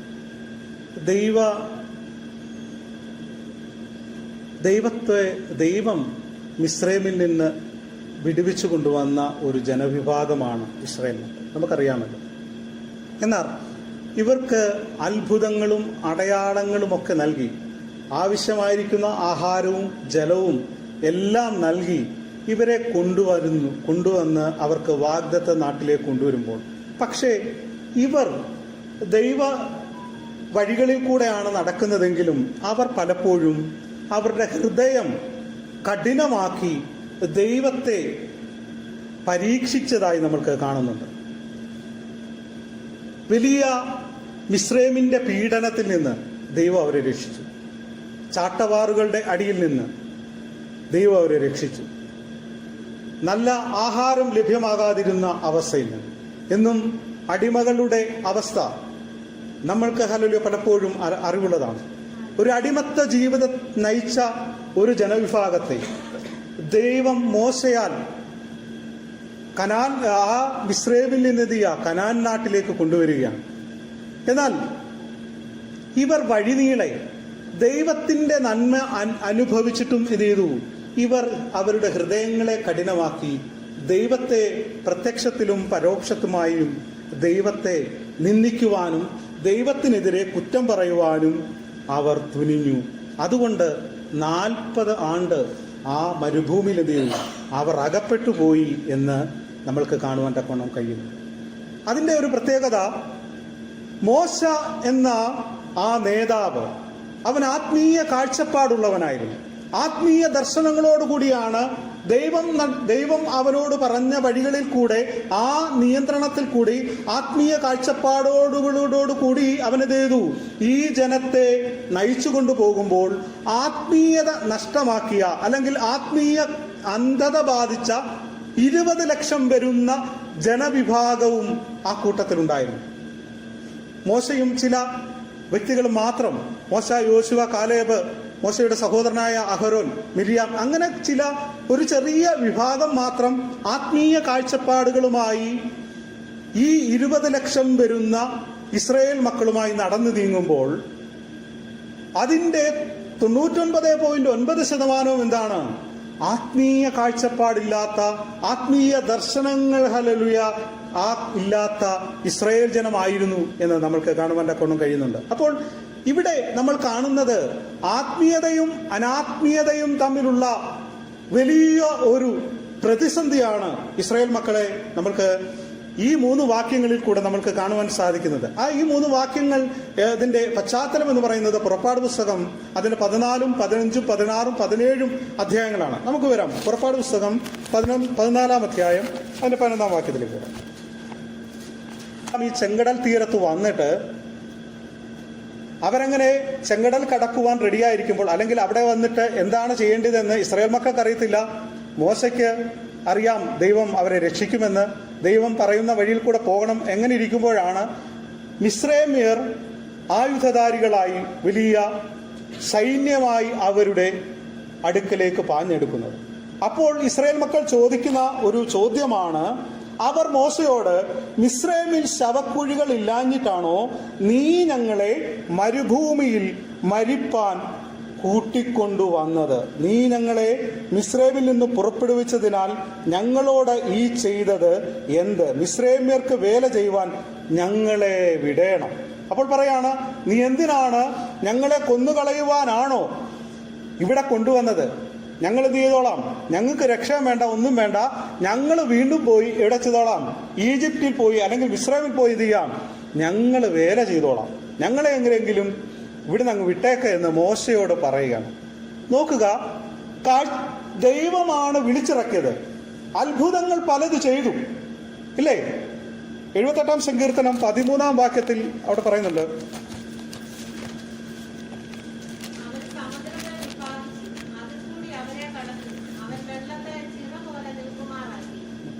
അതിന്റെ 2 വാക്യം മുമ്പ് ഒന്ന് വായിച്ചു.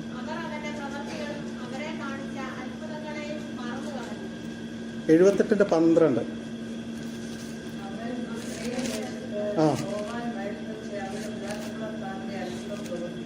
നോക്കുക, മിസ്രൈമിൽ ഒരു സ്ഥലപ്പേരാണോ പറയുന്നത്?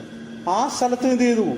അത്ഭുതം പ്രവർത്തിച്ചു. നമുക്കറിയാം, എതയാ അനേക അത്ഭുതങ്ങൾ അവർക്ക് വേണ്ടി മിസ്രൈമിൽ വെച്ച് ചെയ്തു. ഇതെല്ലാം എന്ത് ചെയ്തു? ഇവർ കണ്ടു. എന്നിട്ടും എന്ത് ചെയ്യുക? ഇവർ പറയുകയാണ്, ഞങ്ങളെന്ത് ചെയ്യുക, അങ്ങ് വിട്ടേരെ, ഞങ്ങളെന്ത് ചെയ്യുക, അവിടെ പോയി വേല ചെയ്ത് എങ്ങനെയെങ്കിലും ഞങ്ങളും ഞങ്ങളുടെ തലമുറയും ജീവിച്ചോളാം. അപ്പോൾ ഇവരെന്ത് ചെയ്യുകയാണ്? ദൈവത്തിനെതിരെ പിറുപിറുക്കുകയാണ്. കാഴ്ചപ്പാടില്ലാത്ത മോശയും കാഴ്ചപ്പാടുള്ള മോശയും കാഴ്ചപ്പാട് ലഭിക്കാത്ത ഇസ്രായേൽ മക്കളെയുമാണ് നമുക്ക് അവിടെ കാണുന്നത്. ശത്രു വലിയ സൈന്യമായി അവരുടെ അടുക്കലേക്ക് വരികയാണ്. നമുക്കറിയാം, എതിരാളികൾ കൂട്ടമായി വരുമ്പോൾ, ആയുധധാരികളായിട്ടുള്ളവർ കടന്നു വരുമ്പോൾ ഏത് മനുഷ്യനും ഭയപ്പെടുന്നത് പോലെ തന്നെ എന്ത് ചെയ്തു? ഇസ്രായേൽ മക്കളും ഭയപ്പെട്ടു. ആ ഭയപ്പെടാൻ കാരണം ദൈവത്തോടുള്ള അവരുടെ അജ്ഞത കൊണ്ടാണ്, അല്ലെങ്കിൽ ദൈവത്തെ അവർ മറന്നതുകൊണ്ടാണ്. സാഹചര്യം നോക്കിയാൽ അവർക്ക് എന്ത് ചെയ്യാൻ പറ്റത്തില്ല.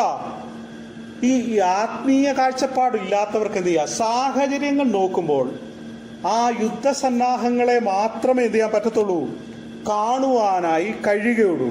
അപ്പോൾ ഹല്ലേലൂയ, കാഴ്ചപ്പാടുള്ളവനറിയാം, ഞാൻ തകർന്നു പോകുകയില്ല, ഏത് പ്രതിസന്ധി വന്നാലും എന്ത് ചെയ്യും, എന്റെ കർത്താവ് എന്നെ വിടുവിക്കും.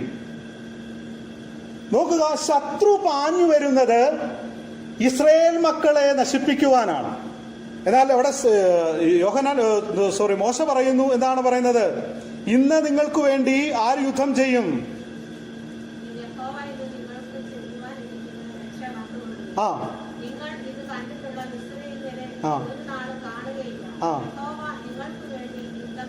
പതിനാലിന്റെ 14 പറയുന്നു, യഹോവ നിങ്ങൾക്ക് വേണ്ടി എന്ത് ചെയ്യും? യുദ്ധം ചെയ്യും. പക്ഷേ ഇസ്രായേൽ മക്കൾക്ക് എന്തില്ല? ഇസ്രായേൽ മക്കൾക്ക് ആ കാഴ്ചപ്പാടില്ല. അവർ പറയുന്നത്, ഞങ്ങളെ എങ്ങനെയെങ്കിലും വിട്ടേരെ, ഞങ്ങൾ ഇവിടെ വെച്ച് മരിച്ചോളാം, അല്ലെങ്കിൽ അങ്ങനത്തെ അതിൽ അവർ കൊണ്ട് കുറച്ച് പേരെയൊക്കെ കൊന്നു കളഞ്ഞിട്ട് കുറച്ച് പേരെ എന്ത് ചെയ്യും? തിരികെ പിടിച്ചോണ്ട് പോകും, ഞങ്ങൾ അവിടെ ചെന്ന് വേല ചെയ്തോളാം. ഇവിടെ നാം മനസ്സിലാക്കേണ്ടത്, യഹോവയുടെ യുദ്ധക്കളത്തിലേക്ക് പാഞ്ഞെടുക്കുന്ന ശത്രു, ഇതാണ് ആത്മീയന്റെ കാഴ്ചപ്പാട്. നമ്മുടെ പ്രതിസന്ധികളിലേക്ക് ശത്രു പാഞ്ഞെടുക്കുകയാണ്. നാം വിചാരിക്കും നാം ഇപ്പോൾ വാളിനാൽ ഛേദിക്കപ്പെടും എന്ന് നാം വിചാരിക്കുമ്പോൾ, ആത്മീയ കാഴ്ചപ്പാടുള്ളവനറിയാം, യഹോവയുടെ യുദ്ധക്കളത്തിലേക്കാണ് ആര് കയറി വരുന്നത്? യഹോവ നിങ്ങൾക്ക് വേണ്ടി യുദ്ധം ചെയ്യും. യുദ്ധക്കളത്തിലേക്ക് പാഞ്ഞു വരുന്ന ശത്രു. ഹല്ലേലൂയ. ഇസ്രായേൽ മക്കൾ വിചാരിക്കുന്നത്, ഞാനിപ്പോൾ തകർന്നു പോകും.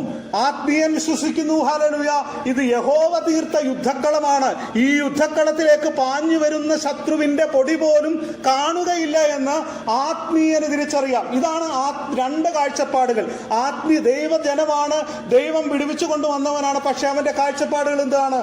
ശത്രുവിന്റെ വാളാൽ ഞാൻ തകർന്നു പോകും. എന്നാൽ ആത്മീയൻ കാണുന്നു, യഹോവ തീർത്ത യുദ്ധക്കളത്തിലേക്ക് പാഞ്ഞെടുക്കുന്ന ശത്രു. നമുക്കും ചില പ്രതിസന്ധികൾ നേരിടുമ്പോൾ, ഹല്ലേലൂയ, ചില പ്രയാസങ്ങൾ നേരിടുമ്പോൾ നാം തകർന്നു പോകരുത്. കാരണം യഹോവയുടെ യുദ്ധക്കളത്തിലേക്കാണ് കടന്നു വരുന്നത്, ശത്രു കടന്നു വരുന്നത്. ശത്രു നമ്മളെ നശിപ്പിക്കുവാനുള്ള പദ്ധതികളുമായി കടന്നു വരുമ്പോൾ യഹോവയുടെ യുദ്ധം അവിടെ, യഹോവ നമ്മൾക്ക് വേണ്ടി, ഓരോ ഭക്തനും വേണ്ടി യഹോവ യുദ്ധം ചെയ്യും. അപ്പോൾ ശത്രുവിന്റെ, ഹല്ലേലൂയ, സകല ആയുധങ്ങളെയും നിഷ്ഫലമാക്കുന്നതാണ് യഹോവയുടെ യുദ്ധതന്ത്രം. ഹല്ലേലൂയ, എത്ര ആയുധപാണികളായി എത്രയും ശത്രു വന്നോട്ടെ, ഹല്ലേലൂയ, അത് ലക്ഷങ്ങളായിക്കോട്ടെ, കോടികളായിക്കോട്ടെ, ശത്രുവിന്റെ യുദ്ധതന്ത്രങ്ങൾ ഏതുമായിക്കോട്ടെ, അതെങ്ങനെയുമുള്ളതുമായിക്കോട്ടെ, പക്ഷേ പാഞ്ഞെടുക്കുന്ന ശത്രു അറിയുന്നില്ല അവൻ കടന്നു വരുന്ന യുദ്ധക്കളം ഏതാണെന്ന്. അവന്റെ കാഴ്ചയും എന്താണ്? ഈ ഇസ്രായേൽ ജനം, ഈ ആയുധമില്ലാത്ത ഇസ്രായേൽ ജനത്തെ കണ്ടാണ് അവനും പാഞ്ഞെടുക്കുന്നത്. ഹല്ലേലൂയ. എന്നാൽ യഹോവ തീർത്ത യുദ്ധക്കളം, ഹല്ലേലൂയ, ആ യുദ്ധക്കളത്തിലേക്ക് പാഞ്ഞെടുക്കുന്ന ശത്രു, യഹോവയുടെ യുദ്ധം തന്ത്രം നമുക്ക് അജ്ഞാതവും, ഹല്ലേലൂയ, അത് കണ്ടു കഴിയുമ്പോൾ അത് നമുക്ക് അവർണ്ണനീയവുമാണ് എന്ന് നമ്മൾക്ക് തിരിച്ചറിയാൻ കഴിയുന്നുണ്ട്. അപ്പോൾ ഹല്ലേലൂയ, യഹോവ തീർത്ത യുദ്ധക്കളത്തിലേക്ക് പാഞ്ഞെടുക്കുന്ന ശത്രു, ഹല്ലേലൂയ. അപ്പോൾ ദൈവത്തിൻ്റെ സംരക്ഷണമുള്ള ഒരു ജനം, നാമും ഈ ദിവസങ്ങളിൽ നമ്മുടെ ആത്മീയത ഒന്ന് ചിന്തിക്കണം. നമ്മൾ ആരാധിക്കുന്നു, പാട്ടുപാടുന്നു, ചില പ്രതിസന്ധികൾ വരുമ്പോൾ നമ്മുടെ കാഴ്ചപ്പാട് എന്താണ്? ഹല്ലേലൂയ. നമ്മുടെ വാക്കുകൾ എന്താണ്? ചില പ്രതിസന്ധികൾ വരുമ്പോൾ, ഹല്ലേലൂയ, നമ്മളെ, ഹല്ലേലൂയ, ശാപവാക്കുകളും ദൈവത്തെ നിന്ദിക്കുന്ന പലപ്പോഴും വാക്കുകൾ നാമും ഉപയോഗിക്കാറുണ്ട്. ഹല്ലേലൂയ. അതാണ് ഇന്നത്തെ ക്രിസ്തീയ തലമുറയുടെ ഏറ്റവും വലിയ, ഹല്ലേലൂയ, ദുര്യോഗം അല്ലെങ്കിൽ ദൗർഭാഗ്യം എന്ന് പറയുന്നത്. പലപ്പോഴും ആത്മീയതയുടെ കാഴ്ചപ്പാടുകൾ വെച്ച് നമുക്ക്, ഹല്ലേലൂയ, വരുന്ന പ്രതിസന്ധികളിൽ അത് നടക്കും. അത്, ഹല്ലേലൂയ, നിശ്ചയമായും നമ്മൾക്ക് അതിന്മേൽ ഒരു, ഹല്ലേലൂയ, ദൈവത്തിന്റെ പദ്ധതിയുണ്ട്. ഏത് പ്രതിസന്ധികൾ വന്നോട്ടെ, ഹല്ലേലൂയ, യുദ്ധസമാനമായ പ്രതിസന്ധികൾ നമ്മുടെ ജീവിതത്തിൽ വന്നോട്ടെ, എന്താണ് നാളെ നമുക്ക്, ഹല്ലേലൂയ, നാളെ നമ്മൾ നശിച്ചു പോകും, ഹല്ലേലൂയ, നാളെ നമുക്ക്, ഹല്ലേലൂയ, തടസ്സമായി നിൽക്കുന്നത്, ഹല്ലേലൂയ, അതിന്റെ ഒരു ചുവട് അപ്പുറത്തേക്ക് വെക്കുവാൻ നമുക്ക് കഴിയുകയില്ല എന്ന് വിചാരിക്കുന്ന വിഷയത്തിൽ ഒരു യഥാർത്ഥ പൈതലിന് ദൈവത്തെ ആശ്രയിച്ചുകൊണ്ട്, ദൈവസന്നിധിയിൽ പ്രാർത്ഥിച്ചുകൊണ്ട്, ഹല്ലേലൂയ, നിങ്ങൾക്ക് ജാഗരിക്കുവാൻ കഴിയുന്നുവെങ്കിൽ, യഹോവയുടെ സന്നിധിയിൽ, ഹല്ലേലൂയ, ആർപ്പിടുവാൻ കഴിയുന്നുവെങ്കിൽ, നാളത്തെ പ്രതിസന്ധികളെ, ഹല്ലേലൂയ, നിഷ്ഫലമാക്കി അതിൽ മുന്നേറുവാൻ തക്കോണം ദൈവം ഓരോ ദൈവ പൈതലിനെയും സഹായിക്കും എന്ന് നമുക്ക് മനസ്സിലാക്കുവാൻ തക്കോണം കഴിയുന്നുണ്ട്. ഹല്ലേലൂയ. അപ്പോൾ ശത്രു വിചാരിക്കുന്നത് ഇപ്പോൾ തകർത്ത് കളയാം. ഇസ്രായേൽ മക്കൾ വിചാരിച്ചത് ഞാനിപ്പോൾ തകർന്നു പോകും. എന്നാൽ ഭക്തൻ വിചാരിക്കുന്നത്, ഹല്ലേലൂയ, എനിക്ക് ഇതിന്മേൽ ഒരു ജയമുണ്ട്, ഇതിന്മേൽ ഒരു വിടുതലുണ്ട് എന്നാണ് മനസ്സിലാക്കുന്നത്. അപ്പോൾ സാഹചര്യങ്ങളെ നോക്കുമ്പോൾ ശത്രുവിൻ്റെ യുദ്ധക്കോപ്പുകളെ അല്ലെങ്കിൽ യുദ്ധസന്നാഹങ്ങളെ കാണുവാൻ മാത്രമേ അനാത്മികനായ അല്ലെങ്കിൽ ആത്മീയത നഷ്ടപ്പെട്ട ഒരാൾക്ക് കാണുവാൻ തക്കണം കഴിയുകയുള്ളൂ. ആത്മീയന്, ഹല്ലേലൂയ, ദൈവത്തിന്റെ വലിയ വിടുതലിന്റെ ഒരു ആർപ്പിടലിന്റെ സന്തോഷം അവന് കാണുവാൻ തക്കും. ഈ പ്രതിസന്ധി കടന്നുപോകും, ഹല്ലേലൂയ, ഈ പകൽക്കാലവും കടന്നുപോകും. ഈ രാത്രി ഇരുട്ട് വെളുക്കുമ്പോൾ, ഹല്ലേലൂയ, എനിക്ക്, ഹല്ലേലൂയ, നന്മയുടെ ഒരു സുപ്രഭാതമുണ്ട്, അനുഗ്രഹത്തിന്റെ ഒരു സുപ്രഭാതമുണ്ട്, ഒരു വിടുതലിന്റെ ഒരു സുപ്രഭാതമുണ്ട് എന്നുള്ള തിരിച്ചറിവ്, ഹല്ലേലൂയ, ദൈവം നൽകുന്നത് ഒരു ആത്മീയനാണ്. അപ്പോൾ നാം ഈ ദിവസങ്ങളിൽ, ഹല്ലേലൂയ, ദൈവസന്നിധിയിൽ ആശ്രയിച്ചുകൊണ്ട് പ്രതിസന്ധികളിൽ ദൈവത്തോട് പിറുപിറുക്കാതെ നമ്മുടെ ഹൃദയം കഠിനമാക്കാതെ മുന്നോട്ട് പോകണം എന്ന് ദൈവം ആഗ്രഹിക്കുന്നു. എന്നാൽ ആ രാത്രികാലം എന്ത് ചെയ്തു? സ്തോത്രം ചെയ്യുന്നു, ആ രാത്രികാലം യഹോവ അവർക്ക് വേണ്ടി യുദ്ധം ചെയ്തു. ദൈവം അവരെ വിടുവിച്ചതായി നമ്മൾക്ക് കാണുവാൻ തക്കോണം കഴിയുന്നുണ്ട്. മാത്രമല്ല, ആ എല്ലാ ഇസ്രായേലിന്റെ മക്കളെയും മിസ്രൈമ്യരെയും എന്ത് ചെയ്തു? അവരുടെ ജഡങ്ങൾ ചത്തടിഞ്ഞ് കിടക്കുന്നത് അവർക്ക് കാണുവാൻ തക്കോണം വേണ്ടി ഒരുത്തൻ പോലും എന്ത് ചെയ്തില്ല? തിരികെ പോയില്ല. എല്ലാ മിസ്രൈമ്യനെയും ചെങ്കടൽ വിഴുങ്ങിക്കളഞ്ഞു. അല്ലെങ്കിൽ നമ്മുടെ കർത്താവ് എന്ത് ചെയ്തു? അവരെ നശിപ്പിച്ചു കളഞ്ഞു. അവരുടെ ശവങ്ങൾ എന്ത് ചെയ്തു? ഇസ്രായേൽ മക്കൾ കണ്ടു എന്നാണ് പറയുന്നത്. അപ്പോൾ എന്താണ് ശത്രുവിനെ? അതുകൊണ്ടാണ് പറയുന്നത് ഇന്ന് കണ്ട മിസ്രൈമിനെ എന്ത് ചെയ്യത്തില്ല, ഇനി നിങ്ങൾ കാണുകയില്ല എന്ന് പറയുന്നതിന്റെ കാരണം അതാണ്. അപ്പോൾ നമ്മൾക്ക് നേരെ വരുന്ന ചില പ്രതിസന്ധികൾ നിങ്ങൾക്ക് കാണുക, അത് എന്തുമായിക്കോട്ടെ, അത് ഹല്ലേലൂയ ആത്മീയമായ പ്രതിസന്ധികളാകാം, സാമ്പത്തികമായ പ്രതിസന്ധികളാകാം, നമ്മുടെ ജോലി സംബന്ധമായ പ്രതിസന്ധികളാകാം, നമ്മുടെ ഹല്ലേലൂയ കുഞ്ഞുങ്ങളുടെ വിദ്യാഭ്യാസമായ പ്രതിസന്ധികളാകാം. എല്ലാറ്റിനെയും തരണം ചെയ്യുവാൻ ദൈവത്തിന് ഹല്ലേലൂയ പദ്ധതിയുണ്ട്. ഹല്ലേലൂയ നാം വിചാരിക്കുന്നത് പോലെയല്ല, ദൈവത്തിന്റെ പദ്ധതികൾ വ്യത്യസ്തമാണ്. അതുകൊണ്ട് ഹല്ലേലൂയ നമുക്ക് ദൈവസന്നിധിയിൽ ഇന്ന് കണ്ട മിസ്രൈമിനെ എന്ത് ചെയ്യുക കാണത്തില്ലെന്ന് പറഞ്ഞാൽ അവന്റെ ശവശരീരങ്ങളെല്ലാം അവരുടെ ജഡങ്ങൾ ആ തീരത്തടിഞ്ഞു കിടക്കുന്നത് ഇസ്രായേൽ മക്കൾ കണ്ടു. നിങ്ങൾ ഹല്ലേലൂയ നിങ്ങൾക്ക് വരുന്ന പ്രതിസന്ധികളെ നാളെ നിങ്ങൾ തിരിഞ്ഞു നോക്കുമ്പോൾ നിങ്ങളുടെ ആ പ്രതിസന്ധികൾ തകർന്ന് തരിപ്പണമായി നിങ്ങളുടെ പിന്നിൽ കിടക്കുന്നത് നിങ്ങൾക്ക് കാണുവാൻ തക്കോണം കഴിയും എന്നുള്ളതാണ് ഓരോ ഭക്തന്റെയും ആശ്വാസം. അതുകൊണ്ട് ഹല്ലേലൂയ നാം പ്രതിസന്ധികൾ വരുമ്പോൾ പിറുപിറുക്കരുത്. വീണ്ടും ആ അത്ഭുതകരമായ വിടുതൽ, ആ അത്ഭുതകരമായ അതിശയകരമായ വിടുതൽ കണ്ടിട്ടും എന്ത് ചെയ്തില്ല, ഇസ്രായേൽ മക്കൾ എന്ത് ചെയ്തില്ല, ദൈവത്തോട് അടുത്തില്ല. വീണ്ടും വീണ്ടും ആ മരുഭൂമിയിൽ അവർക്ക് എന്ത് ചെയ്തു, അവരുടെ ഹൃദയം കഠിനമായി തീരുവാൻ. പുറപ്പാട് പുസ്തകം തന്നെ 15-ാം അധ്യായം അതിന്റെ 22-ാം വാക്യം ഒന്ന് വായിച്ചു.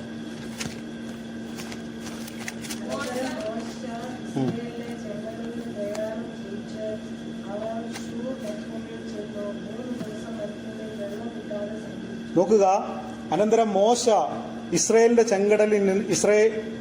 ചെങ്കടലിൽ നിന്ന് പ്രയാണം ചെയ്യിച്ച് അവൻ ശൂർ മരുഭൂമിയിൽ ചെന്നു. 3 ദിവസം മരുഭൂമിയിൽ വെള്ളം കിട്ടാതെ സഞ്ചരിച്ചു. ചെങ്കടലൊക്കെ കടന്നു. വലിയ പാട്ടും ബഹളവും ആഹ്ലാദ നൃത്തമൊക്കെ എന്ത് ചെയ്തു, ഈ 20 ലക്ഷം വരുന്ന ടീമുകളും എന്ത് ചെയ്തു, അവിടെ അങ്ങ് ചെയ്തു. അനുഗ്രഹം വരുമ്പോൾ സന്തോഷിക്കുകയും ദുഃഖം വരുമ്പോൾ പിറുപിറുക്കുകയും. ഈ അനുഗ്രഹമൊക്കെ കിട്ടിയിട്ടും അവരെ ദൈവം വീണ്ടും ഒന്ന് പരിശോധിച്ചു, അല്ലെങ്കിൽ പരീക്ഷിച്ചു. 3 ദിവസം എന്ത് ചെയ്തില്ല, വെള്ളം കൊടുത്തില്ല. വലിയ ചൂടൊന്നുമില്ല. മേളിൽ എന്തുണ്ട്, അഗ്നിസ്തംഭമുണ്ട്, അല്ലെങ്കിൽ മേഘസ്തംഭമുണ്ട്. മേഘം അവർക്ക് തണലായി നിൽക്കുകയാണ്. രാത്രിയിൽ ഈ അത്ഭുതം കിട്ടിയിട്ടും എന്ത് ചെയ്യാം, മിസ്രൈമിൽ നിന്ന് ഇറങ്ങി തിരിച്ചപ്പോഴെല്ലാം ഈ സംഭവം ഉണ്ട്. എന്തുണ്ട്, മരുഭൂമിയിൽ അവർക്ക് ചൂടേകാതിരിക്കുവാൻ മേഘമുണ്ട്, അവർക്ക് തണലായി മേഘമുണ്ട്. രാത്രിയിലൊക്കെ സഞ്ചരിക്കുമ്പോൾ എന്തുണ്ട്, അവർ അഗ്നിസ്തംഭമുണ്ട്, അഗ്നിയുടെ വെട്ടം കണ്ടുകൊണ്ടാണ് സഞ്ചരിക്കുന്നത്. ഇതൊക്കെ കിട്ടിക്കൊണ്ടിരിക്കുമ്പോഴും ഇവന്മാരെന്ത് ചെയ്യുക, ദൈവത്തിനെതിരെ പിറുപിറുക്കുക. അതായത് ദൈവത്തിന്റെ അനുഗ്രഹം നമ്മൾക്ക് കിട്ടിക്കൊണ്ടിരിക്കുമ്പോഴും പിറുപിറുക്കുന്നവരാണ് നാം. നമുക്ക് തികയാതെ വരുന്നവരാണെങ്കിൽ നാം ആത്മീയതയിലല്ല ജീവിക്കുന്നത് എന്ന് നാം മനസ്സിലാക്കണം. ദൈവം ഒരുപാട് നന്മകൾ തന്നു, ദിനംതോറും നടത്തിയിട്ടും നമുക്ക് അങ്ങോട്ട് തൃപ്തിയാകുന്നില്ല. അപ്പോൾ ഇസ്രായേൽ മക്കൾക്ക് സംഭവിച്ചതാണ്. അവർ മാറായിൽ വന്നു. എന്ത് ചെയ്തു, 15-22 പറയുന്നു, 3 ദിവസം വെള്ളം കിട്ടാതെ, അല്ല ദൈവം വെള്ളം കൊടുക്കാതെ അവിടെ നിർത്തി. മാറായിൽ എത്തിയാറെ മാറായിലെ വെള്ളം കുടിപ്പാൻ എന്ത് ചെയ്തില്ല, അവർക്ക് കഴിഞ്ഞില്ല. അത് കയ്പുള്ളതായിരുന്നു. അപ്പോൾ ഈ 20 ലക്ഷം വരുന്ന ജനം മാറായിൽ എത്തിയപ്പോൾ, മാറ എന്ന സ്ഥലത്തെത്തിയപ്പോൾ അവിടേക്ക് ഓടിച്ചെന്നു. അത് പണ്ട് മുതലേ കയ്പുള്ള വെള്ളമായിരിക്കാം. കാരണം അതുകൊണ്ടാണല്ലോ മാറ, കയ്പ് എന്നുള്ള വാക്ക് അവിടെ വന്നത്, ആ പേര് അവിടെ ഇതിന് കിട്ടിയത്. എല്ലാവരും ഓടി വന്ന് അത് കുടിച്ചപ്പോൾ എന്ത് ചെയ്തു, അത് കയ്പുള്ള വെള്ളമായിരുന്നു. ജനം പിറുപിറുക്കാൻ തുടങ്ങി. 3 ദിവസം ദാഹിച്ചിട്ട് വന്ന ഈ 3 ദിവസം ദാഹം കൊടുത്തത് ഇസ്രായേൽ മക്കൾ എന്ത് ചെയ്യുക, ആദ്യം തൊട്ടേ ഇവന്മാര് പിറുപിറുപ്പ് തുടങ്ങിയോണ്ടാണ് ദൈവം ഇങ്ങനെ വലിയ ദീർഘമായ, അല്ലെങ്കിൽ 1 ദിവസവും അല്ലെ അര ദിവസം കഴിയുമ്പോൾ വെള്ളം കൊടുത്തേനും. ഈ പുള്ളികൾ എന്ത് ചെയ്യുക, ദൈവത്തോട് പിറുപിറുത്തിങ്ങനെ വരികയാണ്. അല്ലെങ്കിൽ ചില ആൾക്കാരൊക്കെ ഉണ്ട്, ഹല്ലേലൂയ, എത്ര നന്മ കിട്ടിയാലും ദൈവത്തിനെതിരെ പിറുപിറുക്കുന്ന ആൾക്കാരുണ്ട്. അത് അവര് പിറുപിറുക്കുകയല്ല, ചില ആൾക്കാരെ കൂടെ അതിൻ്റെ അകത്ത് എന്ത് ചെയ്യും, കമ്പനി കൂട്ടും. നാട്ടിലൊക്കെ ചെന്ന് കഴിഞ്ഞാൽ നമുക്ക് അത് അനുഭവിക്കുവാൻ ഒക്കെ കഴിയും. അപ്പോൾ ഗ്രൂപ്പ് കൂടും. അങ്ങനെ ഗ്രൂപ്പ് കൂടി വലിയ ഗ്രൂപ്പായിട്ട് എന്ത് ചെയ്തു, 20 ലക്ഷം വരുന്ന പുള്ളികളും ഒരു ഗ്രൂപ്പായി തീർന്ന് മോശയോടും അഹരോനോടും എതിർക്കുവാൻ തക്കോണം തുടങ്ങി. മാറായിലെത്തി. മാറായിലെ വെള്ളം എന്ത് ചെയ്തു, കയ്പായി തീർന്നു. അപ്പോൾ വലിയ പാട്ടും മേളമൊക്കെ എന്ത് ചെയ്തു, കഴിഞ്ഞിങ്ങോട്ട് വന്നിട്ട് ഒരു ദുഃഖത്തിന്റെ അനുഭവം. സന്തോഷം എന്ത് ചെയ്തു, സങ്കടമായി. വലിയ പാട്ട് അവർക്ക് ദേഷ്യം, അല്ലെങ്കിൽ അവർക്ക് കോപമുള്ള അനുഭവമായി തീർന്നു. ചെങ്കടലിലെ സ്തുതി മാറയിലെത്തിയപ്പോൾ പിറുപിറുപ്പായി മാറി. നമ്മുടെ ജീവിതത്തിൽ പ്രതിസന്ധികൾ വരുമ്പോൾ നാം പിറുപിറുക്കരുത് എന്ന് ദൈവം നമ്മളെക്കുറിച്ച് ആഗ്രഹിക്കുന്നു. കാരണം അവർ പിറുപിറുക്കുവാനുള്ള പ്രധാന കാരണം അവരുടെ ദൃഷ്ടി അല്ലെങ്കിൽ അവരുടെ കാഴ്ച, അവരുടെ ഫോക്കസ് ദൈവത്തിങ്കിലേക്കായിരുന്നില്ല. അവർ ഇപ്പോഴും ചിന്തിച്ചിരിക്കുന്നത് അവരും ഇസ്രയേമിൽ തന്നെ, ആ ഇസ്രയേമിന്റെ അടിമത്തത്തിൽ തന്നെയാണ് അവർ ചിന്തിച്ചത്. നമ്മളും എങ്ങനെയൊക്കെയല്ലേ എവിടെയെങ്കിലും ഇപ്പൊ നാട്ടിലോട്ടൊക്കെ പോയി ചിന്ത കുറച്ച് ദിവസം ഇവിടുത്തെ സിറ്റുവേഷൻ ഇങ്ങനെ കിടക്കുമെന്ന് പറഞ്ഞ പോലെ അവരെന്ത് ചെയ്തു, അവരുടെ ചിന്ത മിസ്രൈമിലെ ആ ചട്ടിക്കാലത്തിന്റെ അടുത്ത് ഇരുന്നതും ഒരുമിച്ചിരുന്ന് കപ്പ പുഴുങ്ങി തിന്നതും ഒക്കെയാണ് എന്ത് ചെയ്തത്, അവർക്ക് വലിയ സന്തോഷം. അപ്പുറത്ത് പാലും തേനും ഒഴുകുന്ന സ്ഥലം അവിടെ കിടക്കുക. ആ ദർശനമൊന്നും ഇല്ലാതെ പണ്ട് കഷ്ടപ്പെട്ട് വയർത്ത് കുളിച്ച് ഇരുന്ന അനുഭവമാണ്. ചാട്ടവാറിന്റെ അടിയും കൊണ്ട് വിശ്രമിക്കുവാൻ പോലും അവസരമില്ലാത്ത ആ അനുഭവമാണ് അവരുടെ മനസ്സിൽ കിടക്കുന്നത്. അതുകൊണ്ട് എന്ത് ചെയ്യാം, ദൈവത്തിന്റെ അത്ഭുതങ്ങളെ കാണുവാൻ തക്കോണം അവർക്ക് സാധിച്ചില്ല. മോശയെ ദൈവം എന്ത് ചെയ്തു, ഒരു വൃക്ഷം കാണിച്ചു കൊടുത്തതായി എന്റെ താഴെയുള്ള വാക്യങ്ങൾ കാണുന്നു. അപ്പോൾ എന്ത് ചെയ്യും,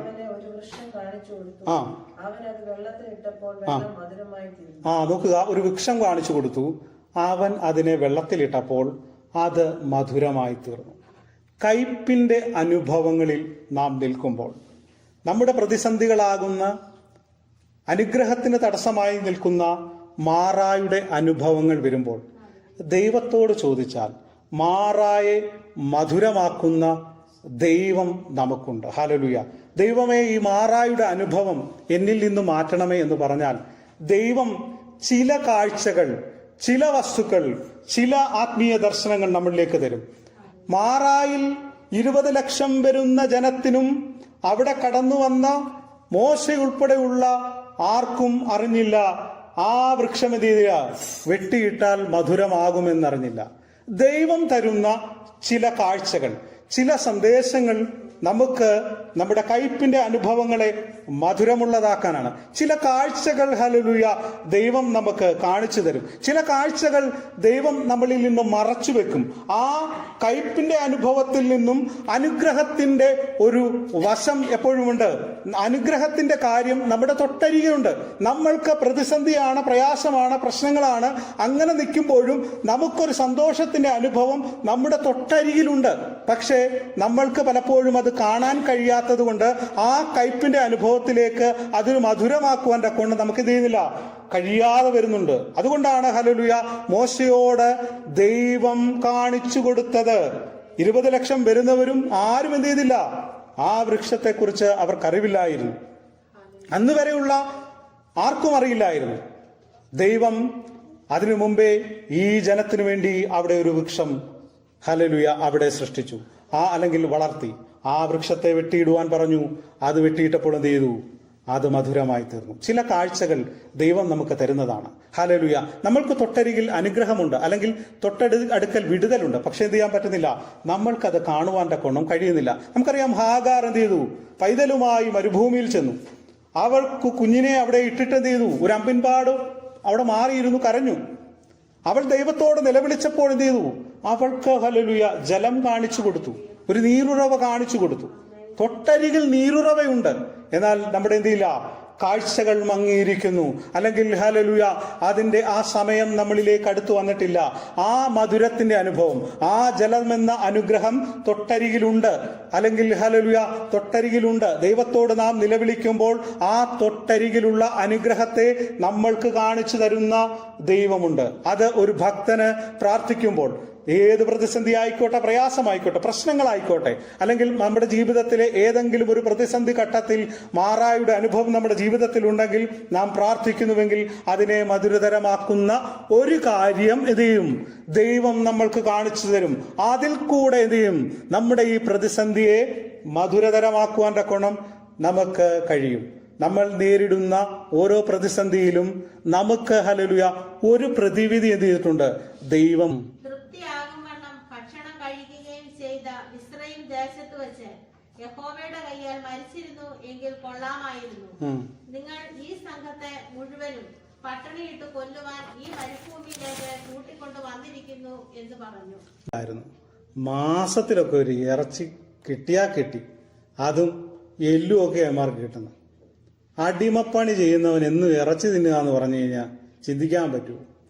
അപ്പോൾ ഇവർ പറയാ, ഞങ്ങൾ എന്നും ഇറച്ചിക്കലത്തിന്റെ അടുക്കലായിരുന്നു. അതായത് ഞങ്ങൾ എന്നും മൃഷ്ടാന്ന ഭോജനം കഴിച്ചുകൊണ്ട് ഞങ്ങൾ ജീവിച്ചവരായിരുന്നു.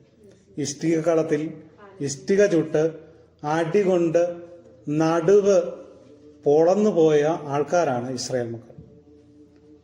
നല്ല നേരം കുഞ്ഞുങ്ങൾക്ക് ഫുഡ് കഴിക്കുവാൻ പോലും ബുദ്ധിമുട്ടുള്ള സമയങ്ങൾ. അടിമകളെ കുറിച്ച് നമ്മൾ പഠിക്കുമ്പോൾ അങ്ങനെയാണ് മനസ്സിലാക്കുന്നത്, അല്ലേ?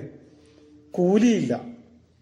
അപ്പോൾ അവിടെ ഇവര് എന്ത് ചെയ്യാ, 10നെ 1000 പറയുകയവര്.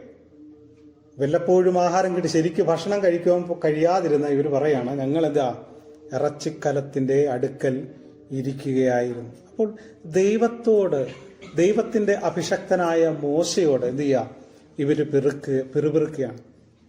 മാത്രമല്ല അവർ പറയുന്ന അതിന്റെ നമ്മൾ 2ാം വാക്യം വായിക്കുമ്പോൾ, ഈ സംഘത്തെ മുഴുവൻ പട്ടിണിയിട്ട് കൊല്ലുവാൻ മരുഭൂമിയിലേക്ക് ഞങ്ങളെ കൊണ്ടുവന്നിരിക്കുന്നത് എന്ത്? അപ്പോൾ ഇതിനിടയ്ക്ക് പറയാണ്, ഞങ്ങൾ എന്താണ് യഹോവയുടെ കയ്യാൽ അങ്ങ് മിസ്രൈമിൽ വെച്ചേ അങ്ങ് മരിച്ചാ മതിയായിരുന്നു. അപ്പോൾ ദൈവത്തിന്റെ നാമം ഇവരെന്ത് ചെയ്തു? ഇവർ എടുത്ത് വൃഥ ഉപയോഗിച്ചു. മാത്രമല്ല ഞങ്ങളെ പട്ടിണിക്കിട്ട് കൊല്ലുവാൻ കൊണ്ടുവന്നേക്കാണെന്ന് പഴിയും പറഞ്ഞ് അങ്ങനെ ദൈവത്തിന് വിരോധമായി ഇവർ സംസാരിക്കും. നമുക്ക് ഈ ദൈവവചനം പഠിക്കുമ്പോൾ മിസ്രൈമിൽ നിന്ന് ഇറങ്ങി തിരിച്ച ആരും ഒറ്റ ഒരുത്തം പോലും പട്ടിണി കിടന്ന് മരിച്ചതായിട്ട് ദൈവവചനം പറയുന്നില്ല. അപ്പോൾ ഇവന്മാർ പറയാ, പട്ടിണിക്കിട്ട് കൊല്ലാൻ ഞങ്ങളെ കൊണ്ടുവന്നേക്കാണോ എന്ന് ചോദിക്കുക. സംഖ്യാപുസ്തകം 11-ാം അധ്യായം 20-ാം വാക്യത്തിൽ ഞാൻ വായിക്കാം. നിങ്ങളുടെ മൂക്കിൽ കൂടി പുറപ്പെട്ട് നിങ്ങൾക്ക് ഓക്കാനം വരുവോളം നിങ്ങൾ തിന്നു. ഇസ്രായേൽ മക്കളോട് പറയാ, കഴിച്ചിട്ട് എന്ത് ചെയ്യുക, മൂക്കിൽ കൂടെ വരെ ഇത് യുവന്മാർക്ക് 25 വായിക്കുന്നു.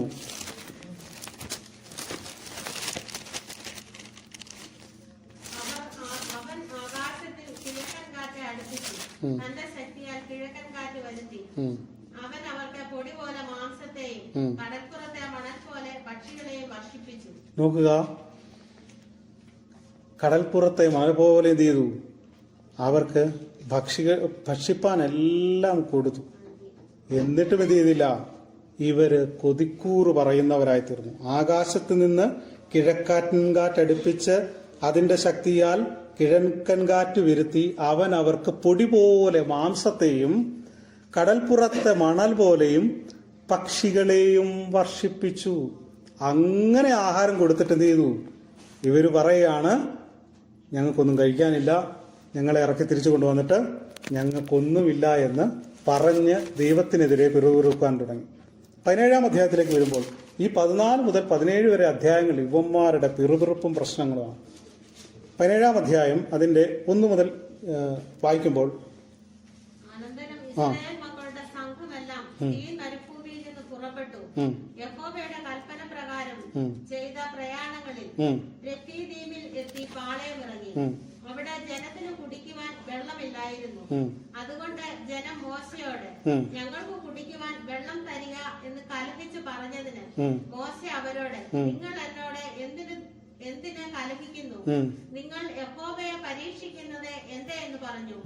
ജനത്തിനെ അവിടെ വെച്ച് നന്നാ ദാഹിച്ചത് കൊണ്ട് ജനം മോശയുടെ നേരെ പിറുപിറുത്തു.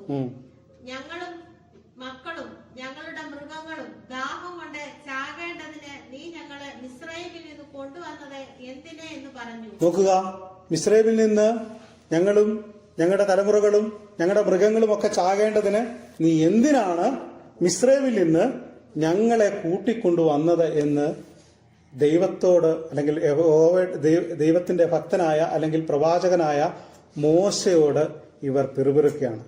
ഭക്തനെതിരെ പിറുപിറുക്കുന്നത് തീർച്ചയായും ദൈവത്തിനെതിരെയാണ്. ഹോരേബിന്റെ മുമ്പാകെ പാറയുടെ മുമ്പിൽ നിൽക്കും, നീ പാറയെ അടിക്കണം എന്ന് മോശയോട് ദൈവം കൽപ്പിച്ചു. അങ്ങനെ ദൈവം പറഞ്ഞത് പ്രകാരം മോശ എന്ത് ചെയ്തു? പാറയെ അടിച്ച് വെള്ളം അവർക്ക് കൊടുത്തു. പാറയുടെ മേൽ നിൽക്കും, നീ പാറയെ അടിക്കണം, ഉടനെ ജനത്തിന് കുടിപ്പാൻ വെള്ളം അതിൽ നിന്ന് പുറപ്പെടും എന്ന് കൽപ്പിച്ചു. അങ്ങനെ ദൈവം അവർക്ക് എന്ത് ചെയ്തു? പാറയെ അടിച്ച് വെള്ളം കൊടുത്തു. ഈ സങ്കീർത്തനത്തിൽ നമുക്ക് പറയുന്ന അതിൻ്റെ വാക്യമാണ് ഇവിടെ, ആ സംഭവമാണ് നമ്മൾക്ക് ഇവിടെ കാണുന്നത്. നിങ്ങളതിൻ്റെ ഇന്ന് നിങ്ങൾ എൻ്റെ ശബ്ദം കേൾക്കുന്നു എങ്കിൽ മെരീബയിലെ പോലെയും മരുഭൂമിയിൽ മസാ നാളിനെ പോലെയും നിങ്ങളുടെ ഹൃദയം കഠിനമാക്കരുത്. നമ്മളിപ്പോൾ വായിച്ച 17-ാം അധ്യായം അതിന്റെ 7-ാം വാക്യം ഒന്ന് വായിച്ചാട്ടെ. ഇസ്രായേൽ മക്കളുടെ കലഹം നിമിത്തവും യഹോവ ഞങ്ങളുടെ ഇടയിൽ ഉണ്ടോ ഇല്ലയോ എന്ന് അവർ യഹോവയെ പരീക്ഷിക്കുക നിമിത്തവും അവൻ ആ സ്ഥലത്തിന് മസ്സ പരീക്ഷ എന്നും മെരീബ കലഹം എന്നും പേരിട്ടു. നോക്കുക, പരീക്ഷകൾ പലത് കഴിഞ്ഞു. പിന്നെയും റഫീദീമിൽ എത്തിയിട്ടും എന്ത് ചെയ്തു? യഹോവയെ അവർ ഹോരേബിലെത്തിയപ്പോഴും എന്ത് ചെയ്തു? യഹോവയെ അവർ പരീക്ഷിച്ചു. അതുകൊണ്ട് ദൈവം എന്ത് ചെയ്തു? ആ സ്ഥലത്തിന് മസ്സ അഥവാ പരീക്ഷ എന്നും മെരീബ കലഹം എന്നും പേരിട്ടു. ദൈവത്തിനെതിരെയുള്ള കലഹമാണ്. ദൈവം ചെയ്ത നന്മകൾക്ക് നന്ദി പറയാതിരിക്കുക എന്നുള്ളത് ദൈവത്തിനെതിരെ ഒരു കലഹമാണ്. ദൈവം ചെയ്യുന്ന എന്ത് നന്മയാണെങ്കിലും അത് ദൈവത്തോട് അതിന്റെ നന്ദി കാണിക്കുവാനും ദൈവസന്നിധിയിൽ അതനുസരിച്ച് ജീവിക്കുവാനും നമുക്ക് കഴിയുന്നില്ലെങ്കിൽ തീർച്ചയായിട്ടും ദൈവത്തിനെതിരെ നാം കലഹിക്കുകയാണ്. നമ്മുടെ ഇഷ്ടമുള്ള വഴികളിൽ കൂടെ നാം പോകുമ്പോൾ ദൈവത്തിന് എതിരെയുള്ള കലഹമാണ്. ദൈവം പറയുന്ന ചില കാര്യങ്ങൾ ചെയ്യാതിരിക്കുന്നത് ദൈവത്തിനെതിരെയുള്ള കലഹമാണ്. നാം ദൈവസന്നിധിക്ക് ഹല്ലേലൂയ ദൈവസന്നിധിയിൽ കടന്നു വരാതെ നമുക്ക് ഇഷ്ടമുള്ള രീതിയിൽ നാം പോകുമ്പോൾ അത് ദൈവത്തിനെതിരെയുള്ള കലഹമാണ്. ദൈവം നമ്മളോട് ചില കാര്യങ്ങളിൽ ദൈവവചനപ്രകാരം എങ്ങനെ ചെയ്യണം എന്ന് ദൈവം നമ്മളോട് പറഞ്ഞിട്ടുണ്ട്. ആ കാര്യങ്ങളിൽ നാം അങ്ങനെ ജീവിക്കാതിരിക്കുന്നുവെങ്കിൽ ദൈവത്തോടുള്ള കലഹമാണ്, അല്ലെങ്കിൽ ദൈവത്തോടുള്ള നമ്മുടെ ദൈവത്തെ നാം പരീക്ഷിക്കുന്നതാണ്. അപ്പോൾ ദൈവത്തെ നാം പരീക്ഷിക്കരുത്. അത് നമ്മുടെ ജീവിതത്തിൽ വലിയ ദുരന്തത്തിന് കാരണമാകും. അപ്പോൾ പാറയിൽ നിന്ന് എന്ത് ചെയ്തു? ജലം അവർക്ക് കൊടുത്തു. അപ്പോൾ ഈ അടിക്കപ്പെട്ട പാറ ക്രിസ്തുവിനെ കാണിക്കുന്നു എന്ന് പറയാറുണ്ട്. അപ്പോൾ അടിക്കപ്പെട്ട പാറ വരുമ്പോൾ അതിന്റെ 8-ാം വാക്യം വായിച്ചാൽ രഫീദീമിൽ വെച്ച് അമാലേക്ക് വന്ന് ഇസ്രായേലിനോട് യുദ്ധം ചെയ്തു.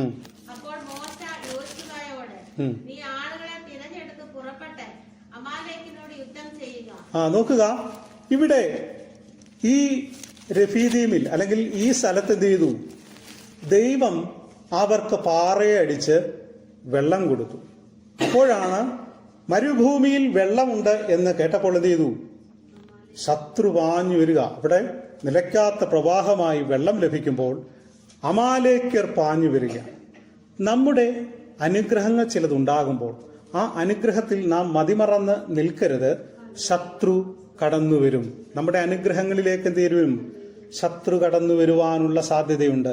അമാലേക്കാരെന്ന് പറഞ്ഞാൽ ഏശാവിന്റെ കൊച്ചുമകനാണ്. അതായത് ഏശാവിനെ അറിയത്തില്ലേ? ഏശാവിന്റെ കൊച്ചുമകനാണ് ഈ അമാലേക്ക് ദൈവത്തിന്റെ ശത്രുക്കളാണ്. എന്നും അവരെ പാഞ്ഞു വരികയാണ്.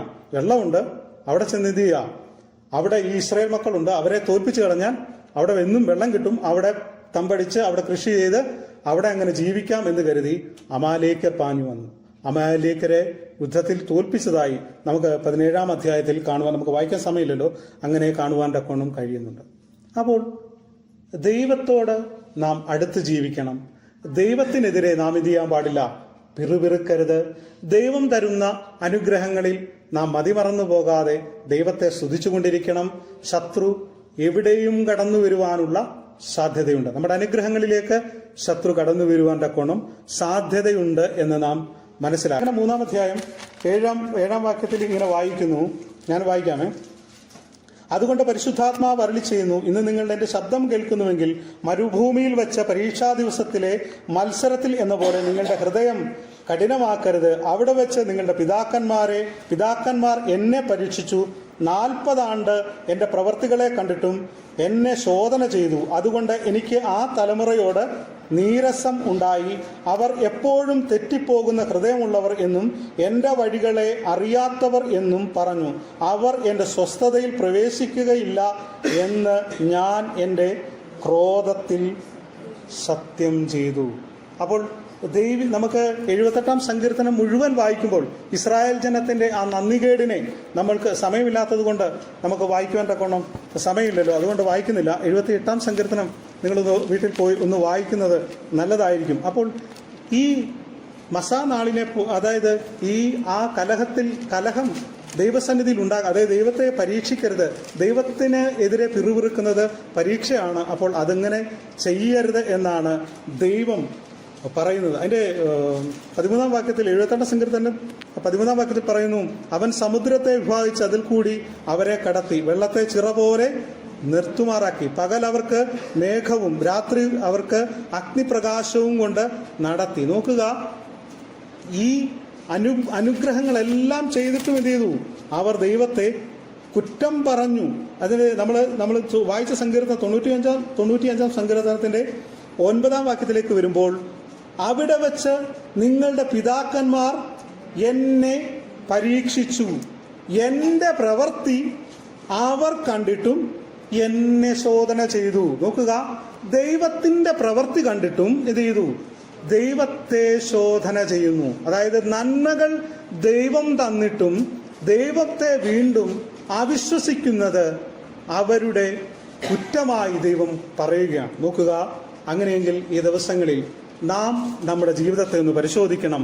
നമ്മുടെ ക്രിസ്തീയ ജീവിതം അലസമാക്കി തീർക്കുവാനുള്ളതല്ല എന്ന് നാം മനസ്സിലാക്കണം.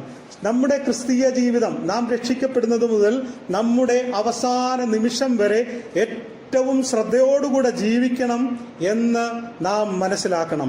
ചെങ്കടൽ കടന്ന് അത്ഭുതം കണ്ടവർ, അനുഭവിച്ചവർ മത്സരികളായി. ഇത് കാണാത്തവരല്ല, അത്ഭുതം കണ്ടവർ, അത്ഭുതം അനുഭവിച്ചവർ എന്ത് ചെയ്തു? മത്സരികളായി തീർന്നു. നാമും നമ്മുടെ ജീവിതത്തിൽ പല ഘട്ടങ്ങളിലും ദൈവത്തെ പരീക്ഷിക്കുന്നവരാണ്, ദൈവത്തെ അവിശ്വസിക്കുന്നവരാണ് എന്ന് നമ്മുടെ ജീവിതത്തെ ഹല്ലേലൂയ പലപ്പോഴും നാം പരിശോധിക്കുമ്പോൾ നമുക്ക് മനസ്സിലാക്കുവാൻ കഴിയുന്നുണ്ട്. ഈ ദിവസങ്ങളിൽ ഹല്ലേലൂയ ശ്രദ്ധയോടുകൂടി നമ്മുടെ ക്രിസ്തീയ ജീവിതം ഹല്ലേലൂയ നയിക്കണം. ദൈവം തരുന്നതിൽ നാം തൃപ്തരാകണം. ഹല്ലേലൂയ നമുക്ക് ആവശ്യമില്ലാത്ത രീതിയിൽ കൂടെ ഹല്ലേലൂയ നമുക്ക് പലതും സമ്പാദിക്കുവാനുള്ളതല്ല ദൈവിക പ്രമാണം നമുക്ക് നൽകുന്നത്. ഹല്ലേലൂയ നമുക്ക് നമ്മുടെ ഭാവി എന്താകും എന്നുള്ളതിനെ കുറിച്ച് നാം ആശങ്കപ്പെടേണ്ട, നാം ആകുലപ്പെടേണ്ട. ദൈവം നമുക്ക് അത്ഭുതകരമായ വഴികൾ ഒരുക്കി വെച്ചിട്ടുണ്ട്. ഹല്ലേലൂയ ആ ഒരുക്കി വെച്ചത് ഹല്ലേലൂയ ദൈവത്തിന്റെ ഹല്ലേലൂയ ആ ദൈവത്തോടുള്ള സ്നേഹത്തിൽ അത് സ്വായത്തമാക്കുവാനാണ് ദൈവം ആഗ്രഹിക്കുന്നത്. മാറായുടെ അനുഭവങ്ങളുണ്ട്, കയ്പിന്റെ അനുഭവങ്ങളുണ്ട്. അവിടെ മറഞ്ഞിരിക്കുന്ന അതിന്റെ ഹല്ലേലൂയ അറിവില്ലാത്തൊരു വൃക്ഷം എന്തുണ്ട്? നമുക്കതിനെ കുറിച്ച് അറിവില്ലാത്തൊരു വൃക്ഷമുണ്ട്. ദൈവം അത് പറഞ്ഞു തരുമ്പോൾ, അത് നാം ഇരുമ്പോൾ അതിലേക്ക് ഹല്ലേലൂയ മാറ മധുരമായി തീരും. ഹല്ലേലൂയ രഫീദീമിൽ പാറയിൽ ജലമുണ്ട്, നമുക്കറിയില്ല. മോശയോട് പറഞ്ഞു അതിനെ അടിക്കുക, പാറയിൽ നിന്ന് ജലം തന്നു. ഹല്ലേലൂയ അങ്ങനെ അത്ഭുതങ്ങളും അടയാളങ്ങളുമായി നമുക്ക് ദൈവത്തിന്റെ വഴികളിൽ കൂടെ നടക്കുവാൻ കഴിയും. പണ്ട് കാലം നമുക്ക് വേണ്ടി ചെയ്ത അത്ഭുതങ്ങളെ നാം ഒന്ന് ഓർക്കണം. അതിനെ ഒന്ന് ഓർത്ത് ദൈവത്തെ സ്തുതിക്കണം. അതിനെപ്പോഴും നന്ദി പറഞ്ഞുകൊണ്ടിരിക്കണം. നാളെ ലഭിക്കാനുള്ളതിനെ കുറിച്ച് ആശങ്കപ്പെടേണ്ട. ഇന്ന് അവരുടെ ഭാവി നാളെ എന്തായിരിക്കുമെന്ന് നാം ഇപ്പോഴേ ആകുലപ്പെടേണ്ട. അവർക്ക് വേണ്ടി ഹല്ലേലൂയ നമുക്കൊന്നും കരുതിയില്ലല്ലോ, നമുക്കൊന്നും കരുതാൻ പറ്റുന്നില്ലല്ലോ എന്നുള്ള ആകുലത വേണ്ട. ഹല്ലേലൂയ കോടിക്കണക്കിനുള്ളവനേക്കാൾ ഹല്ലേലൂയ കോടികൾ സമ്പാദ്യമുള്ളവനേക്കാൾ ഒന്നുമില്ലാത്തവന് ഹല്ലേലൂയ അതിന്റെ അപ്പുറം ചെയ്യുവാന്റെ കോണം ദൈവം വഴിയൊരുക്കും. ഹല്ലേലൂയ ദൈവത്തിന് അതിനുള്ള സാധ്യതകളുണ്ട്. നമ്മുടെ കാഴ്ചപ്പാടുകളിൽ ഹല്ലേലൂയ സാധ്യതയില്ല. എന്നാൽ സാധ്യത കാണിച്ചു തരുന്നത് നമ്മുടെ ദൈവമാണ്. ഹല്ലേലൂയ ഇറങ്ങി തിരിച്ചതുകൊണ്ടായില്ല. ഹല്ലേലൂയ ഈ മരുഭൂമിയിൽ ഹല്ലേലൂയ വിജയകരമായ ക്രിസ്തീയ ജീവിതം തുടരണമെന്ന് ദൈവം നമ്മളെ കുറിച്ച് ആഗ്രഹിക്കുന്നു. കാഴ്ചപ്പാടുകളെ മാറ്റുക. ഹല്ലേലൂയ കാഴ്ചയെ വിശാലമാക്കുക. ഹല്ലേലൂയ ആത്മീയ കാഴ്ചപ്പാടിലേക്ക് വരുമ്പോൾ ഹല്ലേലൂയ നമുക്ക് ഇതെല്ലാം മനസ്സിലാക്കുവാനും എന്താണ് ദൈവിക പദ്ധതി എന്ന് തിരിച്ചറിയുവാൻ കഴിയും. അതുകൊണ്ട് ഹല്ലേലൂയ കടന്നു വരുന്ന മിസ്രൈമിനെ കണ്ട് ഹല്ലേലൂയ നാം ഭയപ്പെടേണ്ട. നമ്മുടെ ഹല്ലേലൂയ നമ്മൾക്ക് വേണ്ടി യുദ്ധം ചെയ്യുന്ന ഒരു ദൈവമുണ്ട്. യഹോവയുടെ യുദ്ധക്കളത്തിലേക്ക് പാഞ്ഞെടുക്കുന്ന മിസ്രൈമിനെ ഹല്ലേലൂയ കണ്ട് നാം ഭയപ്പെടേണ്ട. ഇന്ന് കണ്ട മിസ്രൈമിനെ നാളെ കാണുകയില്ല. അവന്റെ യഹോവയുടെ യുദ്ധക്കളത്തിലേക്ക് ഹല്ലേലൂയ ആ മിസ്രൈമിൽ കടന്നു വന്നിട്ട് ഹല്ലേലൂയ ഒരാൾ പോലും ജീവനോടെ തിരിച്ചു പോകുകയില്ല എന്ന് നാം ഈ വചനത്തിൽ കൂടെ കണ്ടു. അതുകൊണ്ട് നമ്മുടെ പ്രയാസങ്ങൾ, പ്രതിസന്ധികൾ വരുമ്പോൾ ദൈവത്തോട് പിറുപിറുക്കാതെ നിൽക്കുന്നു എങ്കിൽ അതിന്റെ 15-ാം വാക്യം വായിക്കുന്നു, ആകയാൽ അവർ എന്റെ സ്വസ്ഥതയിൽ പ്രവേശിക്കുകയില്ല എന്ന് ഞാൻ എന്റെ ക്രോധത്തിൽ സത്യം ചെയ്തു. അതായത് ഈ മരുഭൂമിയിൽ പിറുപിറുത്ത ഈ ജനത്തെ എന്ത് ചെയ്തു? ആ മരുഭൂമിയിൽ എല്ലാവരും പട്ടുപോയി എന്ന് നമ്മൾക്ക് കാണുന്നുണ്ട്. അവർക്കൊന്നും എന്ത് ചെയ്തില്ല? വാഗ്ദത്ത കനാനിലേക്ക് അവർക്ക് പ്രവേശിക്കുവാൻ തക്കവണ്ണം കഴിഞ്ഞില്ല. ഇവിടെ കാണുന്നു, എന്റെ സ്വസ്ഥതയിലേക്ക് അവർ പ്രവേശിക്കുകയില്ല എന്ന് ഞാൻ എന്റെ ക്രോധത്തിൽ സത്യം ചെയ്തു. ടിജോ കഴിഞ്ഞ ചില ആഴ്ചകൾക്ക് മുമ്പ് പറഞ്ഞാണ് സ്വസ്ഥത. ഹല്ലേലൂയ. എത്ര പേർക്ക് മനസ്സിലായോ എന്ന് എനിക്കറിയത്തില്ല. സ്വസ്ഥത എന്ന് പറഞ്ഞാൽ ഹല്ലേലൂയ, നമ്മുടെ ആത്മീയ കാഴ്ചയിൽ നാം ക്രിസ്തുവിനോട് ചേരുന്നത് മുതൽ ഒരുവൻ ക്രിസ്തുവിലാകുമ്പോൾ ആത്മീയമായി അവൻ ആത്മീയ സ്വസ്ഥതയിലേക്ക് പ്രവേശിക്കുകയാണ്. എന്നാൽ ഹല്ലേലൂയ, കർത്താവിന്റെ വരവെങ്കിൽ നിത്യമായ സ്വസ്ഥതയിലേക്ക് നമുക്ക് പ്രവേശിക്കുവാൻ കഴിയും. ദൈവത്തിന്റെ ക്രോധത്തിൽ ഹല്ലേലൂയ സത്യം ചെയ്തു. 40 ആണ്ട് ആ തലമുറയോട് നീരസമുണ്ടായിരുന്നു. എന്റെ സ്വസ്ഥതയിൽ നിങ്ങൾ പ്രവേശിക്കുകയില്ല എന്ന് ദൈവം പറയുകയാണ്. അതുകൊണ്ട് ഈ ദിവസങ്ങളിൽ ദൈവത്തിനെതിരെ പിറുപിറുക്കുന്നുവെങ്കിൽ ദൈവിക സ്വസ്ഥതയിലേക്ക് നമുക്ക് പ്രവേശനം അസാധ്യമായി തീരും. അതുകൊണ്ട് ഈ ദിവസങ്ങളിൽ ദൈവിക സ്വസ്ഥതയിലേക്ക് പ്രവേശിക്കുവാൻ പിറുപിറുപ്പില്ലാതെ, ദൈവത്തെ അവിശ്വസിക്കാതെ, ദൈവിക കാഴ്ചപ്പാടോടുകൂടി ദൈവം തന്ന അത്ഭുതങ്ങളെ കണ്ടുകൊണ്ട് മുന്നോട്ട് പോകാൻ കഴിയുന്നെങ്കിൽ നമ്മുടെ ജീവിതം വിജയകരമായ ക്രിസ്തീയ ജീവിതമായി തീരും. അതിനുവേണ്ടി നമ്മളെ എല്ലാവരെയും സഹായിക്കുമാറാകട്ടെ എന്ന് ഈ വചനങ്ങളാൽ ഓർപ്പിച്ചുകൊണ്ട് ഇരുന്നു കൊള്ളുന്നു. ദൈവം നമ്മളെ സഹായിക്കുമാറാകട്ടെ. തുടർന്ന് സാക്ഷ്യങ്ങൾക്കുള്ള അവസരമാണ്. കുഞ്ഞുങ്ങൾ മുമ്പോട്ട് കടന്നു വന്ന് സാക്ഷ്യം